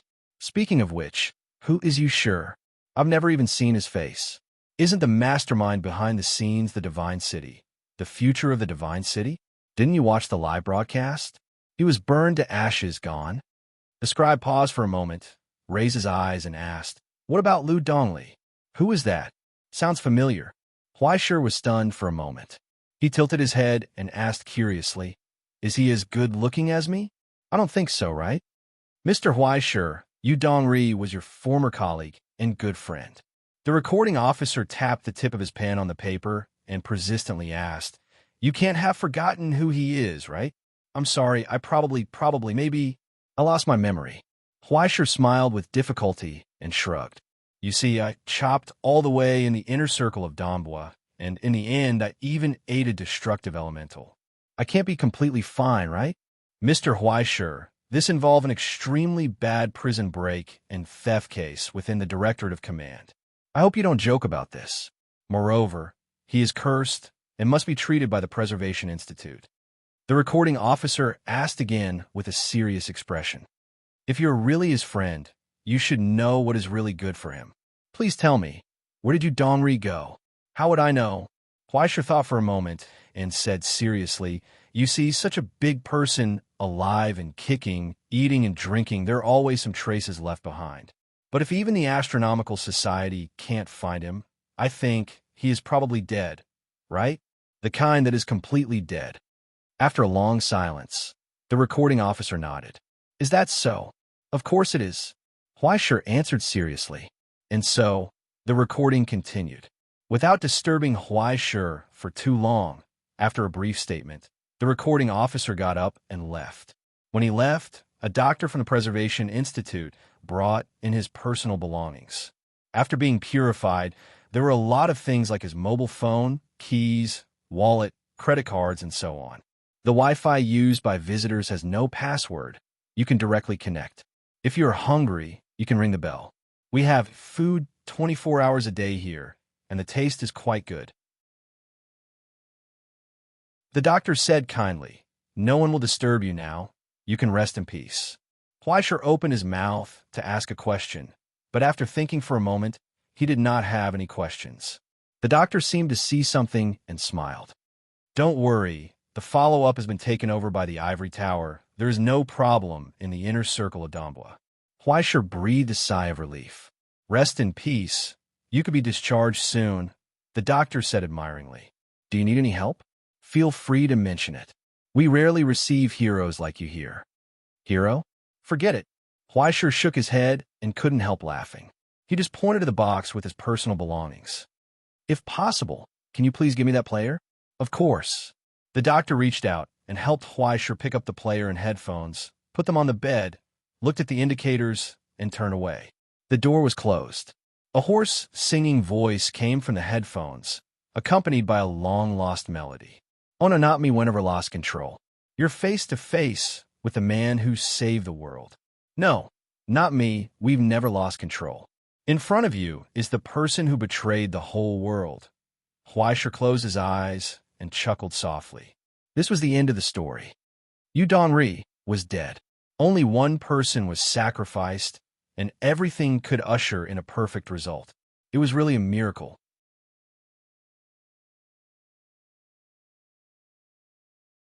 Chapter 792. 2 days ago. Following the destruction of Hengchang's framework, the door to the endless sea slowly closed, hiding the figure of the Thunder Guard. From start to finish, The former strongest fifth stage and the number one of Dongxia did not fight. They only looked at each other coldly. Rainy weather is not conducive to travel. It's a pity. Yishuya put down the beer in her hand and sighed softly. How about we leave after the rain stops? The general indifferently turned his head and looked at her face. Leave? Where to? Let me think. The border, how about it? Yishuya pinched her chin and muttered to herself for a moment before saying, I actually have a way to get the best of both worlds. It can end the dispute between the Wu family and the Gong family in one fell swoop. His Majesty the Emperor can obtain power, and the general can obtain freedom, she said. Since there can't be two masters in a country, then why not just split it into two? Great White Fox raised her finger, like a knife, cutting the burning scene in the distance, splitting Zhou's current territory and the border. The current territory belongs to the Emperor, and the border is the general's territory. We have already convinced the Emperor. As long as you accept the coronation of Susanoo Jiansu, from then on, you can become the true leader of Zhou's genealogy, and there will be no more worries. The general was amused. Just like Dongxia? Just like Xin Yao as a decoration? General, sir. Yishuya paused for a moment and said with some pity, you were arranged by that old fellow who called himself a decoration until now. Do you still not understand? Since a long time ago, the general had already been regarded as an unstable factor by Dongxia. And since the beginning of the last Asian rookie competition, the threat that Xin Yao identified as a must-be eradicated was placed on the agenda. Whether it was to remove the important fulcrum of America's genealogy in Asia, or for the following long-term plan. It was from that time that Xin Yao and the Emperor of Zhou had a tacit understanding. Even if the Emperor was young, even if he was only 14 years old, it still could not change his nature as a creature of power. Beside the bed of a miner, there was an American sleeping, an American who loved freedom the most in the world, who was not afraid of waking up with a sore, but Zhou people did not have the habit of eating Zhou hot pot. Just like this, with Hu Po as the bridge, the two sides formally established this alliance. The existence of Hu Po as the king of Anfang was the cornerstone of this alliance. The Zhou lineage would break away from the influence of the American lineage and move closer to Dongxia. As for whether or not the neighbors who helped would tear off their friendly faces after getting rid of the rascal in the house, that was something to be considered in the future. After getting rid of the general, the High Emperor would regain complete control of his internal affairs. From then on, there would only be one voice in the Ying continent. When the time comes, Susanoo's words would be useless. After all, Zhou's lineage had always been a lineage since ancient times. The High Emperor himself had the attributes of a human god and was an indispensable cornerstone of Zhou's lineage. In the worst case, they could carry out another wave of gods and Buddhas type of elimination campaign to deal with those brothers who kept jumping around. At the very least, they would be able to have a resurgence. As for carrying it forward, forget it, big brother. Don't think about it so beautifully for the next 10 generations. Okay? It was too far away from America and too close to Dongxia. Next door was the P5 recognized by the Astronomy Club. In the monster room of Asia, other than when the magic card was changed, when had the Zhou pedigree been promoted? He didn't want to become rich overnight. It would be good enough if he could return to his previous well-off state. The matter was decided just like that. After the other party signed the contract, Xin Yao put on his reading glasses and read the newspaper for a few days. He found that this matter was too easy to handle. He found Yishuya and said, in a few months, Xiao Yi, go and make a trip. When the time comes, let Songwang block the door. As for whether or not he was the one who instigated the relationship between the general and Golden Dawn, and what other arrangements there were, as long as he didn't say it himself, other people wouldn't be able to find any clues, let alone use it against him. Yishuya more or less guessed it, but she was too lazy to think about it. Since it was a meal arranged by Xin Yao, she only brought her mouth to eat. Just like that, she watched the general burn the firewood himself, blow on the fire himself, sprinkle some spices, and then stew himself in the iron pot. He didn't break the order, didn't hurt anyone, didn't become a topic of ridicule. and didn't even make a move in the end. Fu Sangwang didn't come here to fight at all. Instead, as the guardian of Asia recognized by the Astronomy Club, East Asia Sky Law came to take a look and tell him, the world behind the door has everything, but it doesn't have the freedom he wants. It's a dead end. To be honest, Xian Yao really hoped that the general would make a move. That way, he could use the Astronomy Club's name to send out a black letter and completely kill him. From the beginning, this was a fishing operation. There are still 6 hours before the Astronomy Club's 5 permanent meeting, Sir General, Yi Shuya said. Before Dongxia submits the proposal, you still have an hour to consider Xian Yao's proposal. He doesn't like to wait. There's no need for an hour. I can answer you right now. The general sneered. He's dreaming. After being a prisoner of the American lineage for so many years, could it be that he still wanted to be a prisoner of Dongxia? They were all prisoners, so what was the difference? This proposal, from the beginning, he had never considered it. Thus, Yi Shuya sighed and didn't say anything else. The general reached out and opened his wine cabinet. He took out a bottle of whiskey, twisted the cap, and drank it all in one gulp.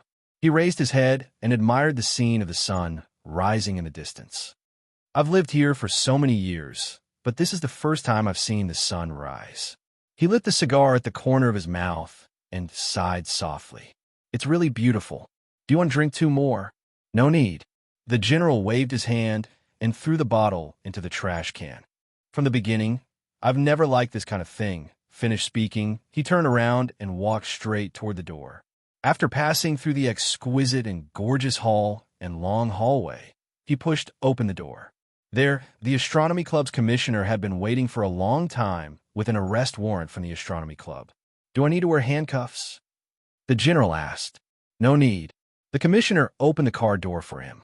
Please, General. The general smiled and sat in the car. Drive slowly. He gazed out the window at the scenery he had never appreciated before. Let me take a good look at the scenery. The pitch-black car started and slowly drove away along the road. It disappeared without a trace. On the beach, Yi Shuya finally let out a long breath. To tell the truth, I originally thought they would make a move. It scared me to death. She shook her head and sighed. Unfortunately, Uncle Fu, you guys didn't determine a winner. She curiously asked. I really want to know, between you and the general, who's stronger? Beside Yi Shuya, Fu Sangwang's figure slowly appeared. Although I didn't win, he lost a long time ago. The middle-aged man gazed at the distant seascape and sighed with pity. His time has passed long ago. It's just that he's never wanted to admit it. The old soldier had silently withered away long ago. 3 days later, in the ward of the Survival Institute, Sheikh rubbed his chin and looked at the information in his hands. He sighed. He's actually still alive and kicking. That's really impressive. Why sure? To tell the truth, even Huaisher shrugged. He lay in the frame of the instrument and looked at his terrible numbers. Now, he finally experienced the benefits of spending money. Huaisher, 18 years old, lived in the Stone Marrow building, was unmarried, and worked for the Ivory Tower. Every day, he worked 24 hours a day until dawn. He smoked and drank, but he never slept. His origin substance was full of curses, and his blood was full of poison. Last time, he had a group fight before going to bed. He had gnawed on a cell of a destructive element. Then, he had been unconscious until now, lying in the Survival Institute's ICU. Even the Survival Institute was very surprised. Why didn't he suddenly die? The divine mark was about to collapse. His soul was full of cracks. The abyss had eroded to such an extent, but not only did it not solidify, it looked very healthy. As for divinity, in order to stuff the ultimate with that piece of flesh of the beast of eternal life, Great Si Ming's divinity was basically completely burned away. It was taken from Dambwa and used on Dambwa. Huaisher didn't feel bad, but he had a headache. It was a headache in the medical sense, an irregular migraine. That was the evil consequence of the lack of origin substance. Now, he seemed to have returned to the time when he was 17 years old. The origin substance was being extracted by the ultimate every moment to suppress and seal the cell tissue of the beast of eternal life inside. Well, I've finished reading the report. Shay closed the thick book in his hand, pinched his chin, and asked, one good news, one bad news.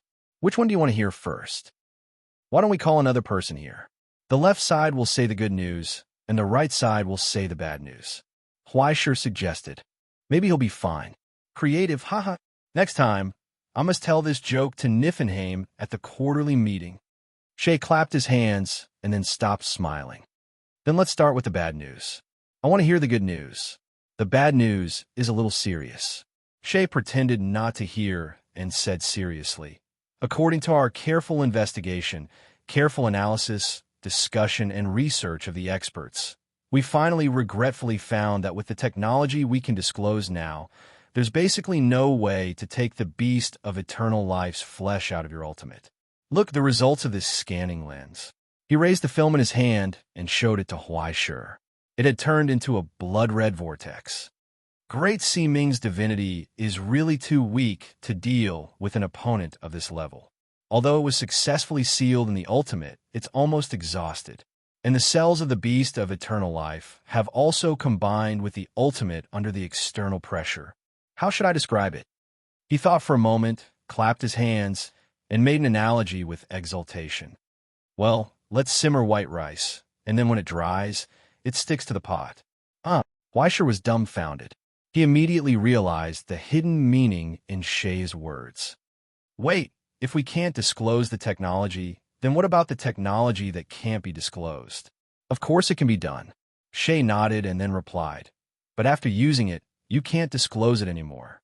There's a private room in the Continuation Academy's headquarters with 24-hour air conditioning. Do you like it?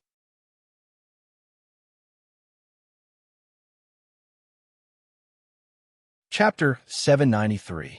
The corner of Huaisher's eyes twitched. Even if I don't use your technology, am I not still in the Continuation Institute's private room? That's the good news, Huaisher. Shay clapped. According to our observation, in your ultimate, that part of the eternal B cells has lost their ability to spread and spread after Great Ming killed them. So you don't need to stay in our private room. After 2 more days of observation, you can go anywhere after putting up a vital signs monitor. Okay, Huaisher's face twitched. He felt like he was in jail instead of wearing an ankle bracelet. Is there anything else? Huaisher asked. Of course there's a lot. Shay looked down at the final conclusion and said, the condition of your divine mark is really bad. Even the state of your soul is a little unstable. In the next 4 months to half a year, it's best not to use the divine mark. Since the eternal beast cells in the ultimate are confidential items, you can't look for the abyss stylist to repair them. You can only wait for them to heal on their own. According to my calculations, Great Ming's divinity will be able to kill all the cells in the ultimate in about 3 years. By then, you can earn a lot of life force for free. How about that? It's a good deal, right? The corner of Huaisher's eyes twitched crazily. So the eternal B cells had to stay in his ultimate for 3 years? Is there no other way? There is. The Continuation Institute has an experimental technology that can blow up your ultimate. Once the ultimate is gone, Great Ming will also be gone, and you'll be free. Forget I asked, right? It's only 3 years. What's there to be afraid of? You're only 18 years old. Shay patted his shoulder and encouraged him. 3 years, bear with it. By the way, there's another piece of good news. Russell asked me to bring it to you. Shay said, thanks to your actions in Domwa's inner circle, he argued for a piece of land in the name of the Ivory Tower during this temporary meeting of the Astronomy Association. Land? Yes. Shah nodded, but he was caught off guard by the shocking news. Now, the entire inner circle of Domwa is yours. When Huaisher heard this, he was stunned for a long time. Then, he couldn't help but scream. What the hell? That's right, Domwa Inner Circle. It's yours. Shah shrugged. Nominally, it's a branch campus of the Ivory Tower, but in reality, it's basically independent in terms of personnel, finance, and administration. It's all under your control. Now, let me take a look. He took out his phone and glanced at it. You're now the manager of the Ivory Towers campus. You don't have to worry about having nothing to do for the next 3 years. Are you surprised? Are you happy? Huaisher's expression stiffened. He didn't know why, but he had a feeling that he had been arranged. The inner circle of the Pill Ripple Valley, such a large piece of land, belonged to him. It seems that Russell is determined to intervene in the affairs of the realm. Shah sighed. This is the first campus of the Ivory Tower in the realm. I'm afraid you'll be under a lot of pressure when the time comes. But it's really good to be successful at such a young age. It's said that Super Shurji is going to give you a gold card. Can you give me an autograph version when the time comes? Huaishur was already numb. He still hadn't been able to react until now. In the blink of an eye, he was a spy. How did he become the boss of the inner circle of Doomsday? Wasn't there something wrong with it? Was there a problem with the Astronomy Association? In short, you don't have to worry about those things. Shah said, according to the records obtained from the inner circle of Doomsday, Miyamoto's single-stranded negative-stranded RNA virus has been further improved. In about half a month or so, the new drug jointly developed by the Survival Institute and the Ivory Tower will be able to enter the clinical stage. It's a specific drug developed to target the two most common complications of beast-type people. The remaining complications are also in the follow-up development plan. Although the abyssal erosion of the beast-type people is still incurable, at least they can live like ordinary people. This is all thanks to your actions. Huaishur. Shah said, as a thank you, Miyamoto has given all his shares to you. I hope you won't refuse. Me? Huaishur was at a loss. Yes, you accepted his request, didn't you? Shah said, you saved him, Huaishur. If it weren't for your help, Miyamoto would have been ashamed and committed suicide. Thank you for saving my student. Although according to the price of the drug when the time comes, he certainly won't make much money. But he doesn't have any family property. This is all he can offer. Huaishur was silent for a long time. What should I do? He could see the expectations that Russell and Miyamoto had for him. In the future, the Doomsday Inner Circle would probably usher in a new appearance, right? With him as the controller, the support of the Ivory Tower, and the brand new special drug. From the three aspects of prestige, order, and health, the Doomsday Inner Circle could seize the opportunity to get rid of the haze of the past, gradually wash away the dust and dirt, and usher in a new future. Not only that, if Huaishur could really turn the Doomsday Inner Circle into a place where all beast-type people could be treated equally, then it would become the pure land that all beast-type people yearn for.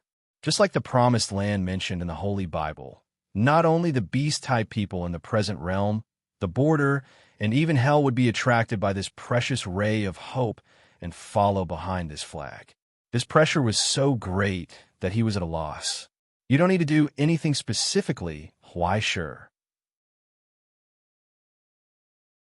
You just need to do what you have always done. Shah laughed. Everyone will believe you.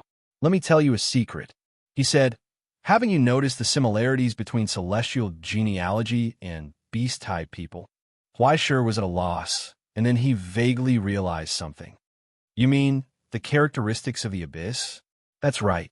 Celestial genealogy's adaptability to hell. The inspiration for this specialty came from the beast-type people. Shah said, once upon a time, there were many beast-type people in celestial genealogy. Even in the beginning, the purpose of solving the erosion of hell's precipitation was in it. Although it didn't go all the way, at least it took a crucial step. The future depends on you, the new generation, to continue to perfect it. As he spoke, he gave a thumbs up. There's still a long way to go. Young man, do your best. Okay. Huaishur sighed. When there were too many lice, it didn't itch. When there were too many debts, there was no need to worry. The Book of Destiny had already been stuffed into his body. Was he afraid of more burdens? It was just that when he finished the inspection and could leave, he was still a little hesitant. He asked again and again, am I really safe in my current state? Mr. Shah. He felt the tremendous pressure in his ultimate, as if there was a blade on his back. After all, it's a fragment of the beast of eternal life. It's still a little scary. Will there be any accidents? Huaishur did not want to wake up and become something strange. After all, the name of the beast of eternal life was there. Then again, even if it was only a cell tissue the size of dandruff, the destruction elemental was still the destruction elemental. Was it not a little too embarrassing to be suppressed by a tear 3 sublimata? Don't worry. Strictly speaking, the tissue in your ultimate is just a derivative of the beast of eternal life. Even if it's a ruler, there's still that embarrassing guy like Decaying Dream, right? So, other than having some characteristics and a name, there's no way it can be compared to the beast of eternal life. The threat level is still within the range of control. Shaq comforted him. Most people would definitely come to our private room in such a situation. But for you, with the Ivory Tower, the archaeological team, and the Abyss Development Bureau as your guarantor, there's definitely no problem. Besides, with your identity and ability, there's no need to waste time here. Just go home and recuperate. After saying that, he pinched his chin, thought for a moment, and said, "Anyway, I've told you a lot of things today. Finally, I'll tell you a secret. The real threat of the beast of eternal life is not an organization of this level, but its own body." He said, "Why sure, in this world covered by the 3 great seals, there's nothing that won't die. This is the proof that the realm can exist to this day, and it's also the secret hidden by the Astronomy Club." The first seal, the great arcanum of Zarathustra, cut off the chaos and disorder brought about by the fall of the gods, and re-established new laws and physical laws, giving all things a new order. The second seal, the Rainbow Bridge, covers the realm and the border, becoming a vital bridge that maintains order. These two, like the Silver Sea and the Fallen Heaven, are great creations established by the Astronomy Club, the power and barrier to guard the realm. However, among the 3 great seals, the most important last layer is the greatest threat to the many existences in hell. Shah said, "This is not a creation from the Astronomy Club, nor is it the creation of anyone. It's the foundation of existence inherent in the realm itself. The third seal, all things perish. This was the essence of the realm and the hell below. It was not full of order and life, but it had a beginning and an end, and it had the power to establish an eternal cycle and change. There were many immortal existences in hell, and there were also many terrifying things with great power. However, no matter what it was, once it entered the realm, it would be forced to give an irresistible fate. No matter how perfect an existence was, there would inevitably be an end. No matter how terrifying a monster was, it could not escape death. Do you understand? Why sure? Even the gods themselves will die when their lifespan is exhausted," Shah said. "According to our calculations, even the beast of eternal life, the element of destruction, as long as the Astronomy Club pays a huge price, it can be killed. However, the result is that with its death, the poison of eternal life will go out of control and cover everything in an instant. This infinite life, no different from a disaster, will be gifted to the world at that time. All things will collectively obtain abnormal eternal life. Every life will usher in the mutation of chaos, and the realm will be completely reduced to a living hell. Something 10,000 times more terrible than the swamp man disease will be brewing from it. This is the reason why it was evaluated as the element of destruction, and also the source of the beast of eternal life's pain." Huaisher fell into a daze. "Sounds ridiculous, doesn't it?" Shah sighed with pity. "It's not immortal, it's just eternal life. It's not that it can't be killed, but as long as it's alive, all things can die. Once it dies, this world will completely lose its meaning." In a trance, Yu Dongri slowly opened his eyes. He heard the sound of the train moving, and in the faint shaking, the ceiling light of the carriage illuminated his eyes. He was still alive? But why was the last image he had of Huaisher, that bastard, taking out a gun and bursting his head open? When he came back to his senses, he subconsciously touched his head and found that it was still intact. There was no extra hole or anything messy, and his body was unexpectedly healthy. The dull pain and illness of the past had disappeared, and even his hair had grown back. It was incomparably thick, and he was actually a little unused to it. "Second brother, you're awake?" Feng Ping's face came over and looked down, smiling. "You look good. How do you feel?" "Not bad. I just don't have the strength." Yu Dongri sighed and looked around. He didn't expect to be caught in the end. "Where are we going?" "Canaan." Phone ping said, "Dad gave a death order to bring you back. Don't think about jumping off the train. There's still 2 people guarding the roof." As he spoke, he raised his hand that was hidden behind his back and revealed the tranquilizer gun, looking eager to try. "Fine." Yu Dongri rolled his eyes and raised his arm, but saw a pitch-black iron ring that seemed to have been locked on his wrist and couldn't be removed. "What's this?" "GPS. A Mr. Isaac left it for you. It's said to be the work of the Grand Master Mikhail, and it can keep you normal. If nothing unexpected happens, you'll have to live with this thing for the rest of your life." "What?" Yu Dongri was dumbfounded. "Why? I don't know the details, but according to Mr. Isaac, apart from the part of your contaminated soul that was cut off, your previous body was completely deformed. Your friend had no other choice, so he simply took the remaining part that could still be used and used the vitality of the eternal beast to help you grow a new one. Now you're considered, half a swamp man?" At that, Feng Ping laughed gloatingly. "Anyway, be prepared to never see the light for the rest of your life, brother. After all, you're dead now. Squat at home. Life welcomes you." Yu Dongri rolled his eyes and sighed. "Why sure, that fellow always likes to do unnecessary things. Get some rest, brother." Feng Ping got up and looked at the clock on the wall. "We'll be there in a few minutes. You have to be prepared. Father has been wanting to beat you up for a long time. Who knows, he might beat you half to death this time. If you can't hold on, remember to scream. Sister Lu and I will rush in to save you." When he reached the door, his footsteps suddenly paused. He turned around and said, "Right, there's another good news for you." Yu Dongri turned to look at him. Feng Ping smiled mysteriously. "Kanan now has a vending machine, the kind that's connected to the internet." Yu Dongri's vision turned dark, and his head began to hurt even more. Ji Kwang must be itching to kill him right now. Why are family relationships and love life so troublesome? He felt that would be better to die instead. He rubbed his head and suddenly felt a little envious of that bastard Huai Shi. As long as there's no relationship, he doesn't have to take responsibility. We're all good friends. Even if he's a scumbag, he's righteous. I've learned it. Unfortunately, it's too late. He sighed and closed his eyes. The closer he got to Canaan, the more complicated his feelings became. He grew up here and was proud of this place. However, when he left this place more than 10 years ago, he was a traitor that everyone despised. He once thought that he would never have the chance to come back. He was even prepared to die in some unknown place. However, after going around in circles, he was back here again. He became a cripple. He couldn't even continue his promising career as a prostitute. He could only squat at home. Perhaps in the future, his father wouldn't be able to stand it anymore and would throw him out to be an adopted son-in-law. He would be looked down upon by others while wiping tables and washing dishes.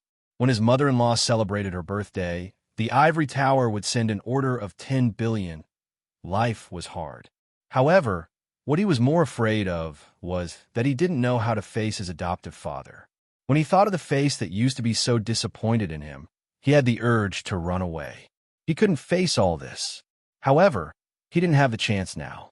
Whether it was the windows, the doors, the ventilation ducts, or the roof of the car, they had already arranged for people to take care of everything. Moreover, they seemed to have been injected with some kind of medicine. They had no strength at all and couldn't run away. No matter how nervous he was, the final door was about to open. There was a commotion behind the curtains. When Yu Dongri, who was in a wheelchair, was pushed out of the car, he finally saw his adoptive father in the sea of people. It had been many years since they parted, but he still looked the same. He was like a piece of iron that had been weathered. It seemed that nothing had changed. He was just expressionless. He walked towards him step by step and looked down at him. It was as if he was waiting for him to say something. Yu Dongri couldn't help but look away when he was stared at by that pair of old eyes. He lowered his head and sighed. "I'm back, father." In the silence, Perron looked at the once lonely young man. However, it was almost impossible to distinguish the outline of the past. Only that pair of eyes remained unchanged. "Welcome back, my son." The burly man bent down, reached out, and hugged his adopted son whom he hadn't seen for a long time. He used so much strength and was so happy. Just like when he was young, he held his hand and laughed proudly. He helped him up from the wheelchair. The old man turned around and announced to everyone, "Do you see that, everyone? My son is back." He said, "Our hero is back." At that moment, in the surging crowd, there were countless arms waving excitedly. Thunderous cheers rang out as they called his name. They were celebrating the return of the hero who sacrificed everything for them. You're tuning in to the Warrior Lore YouTube channel. Don't forget to subscribe and join us on this journey to catch the most captivating stories.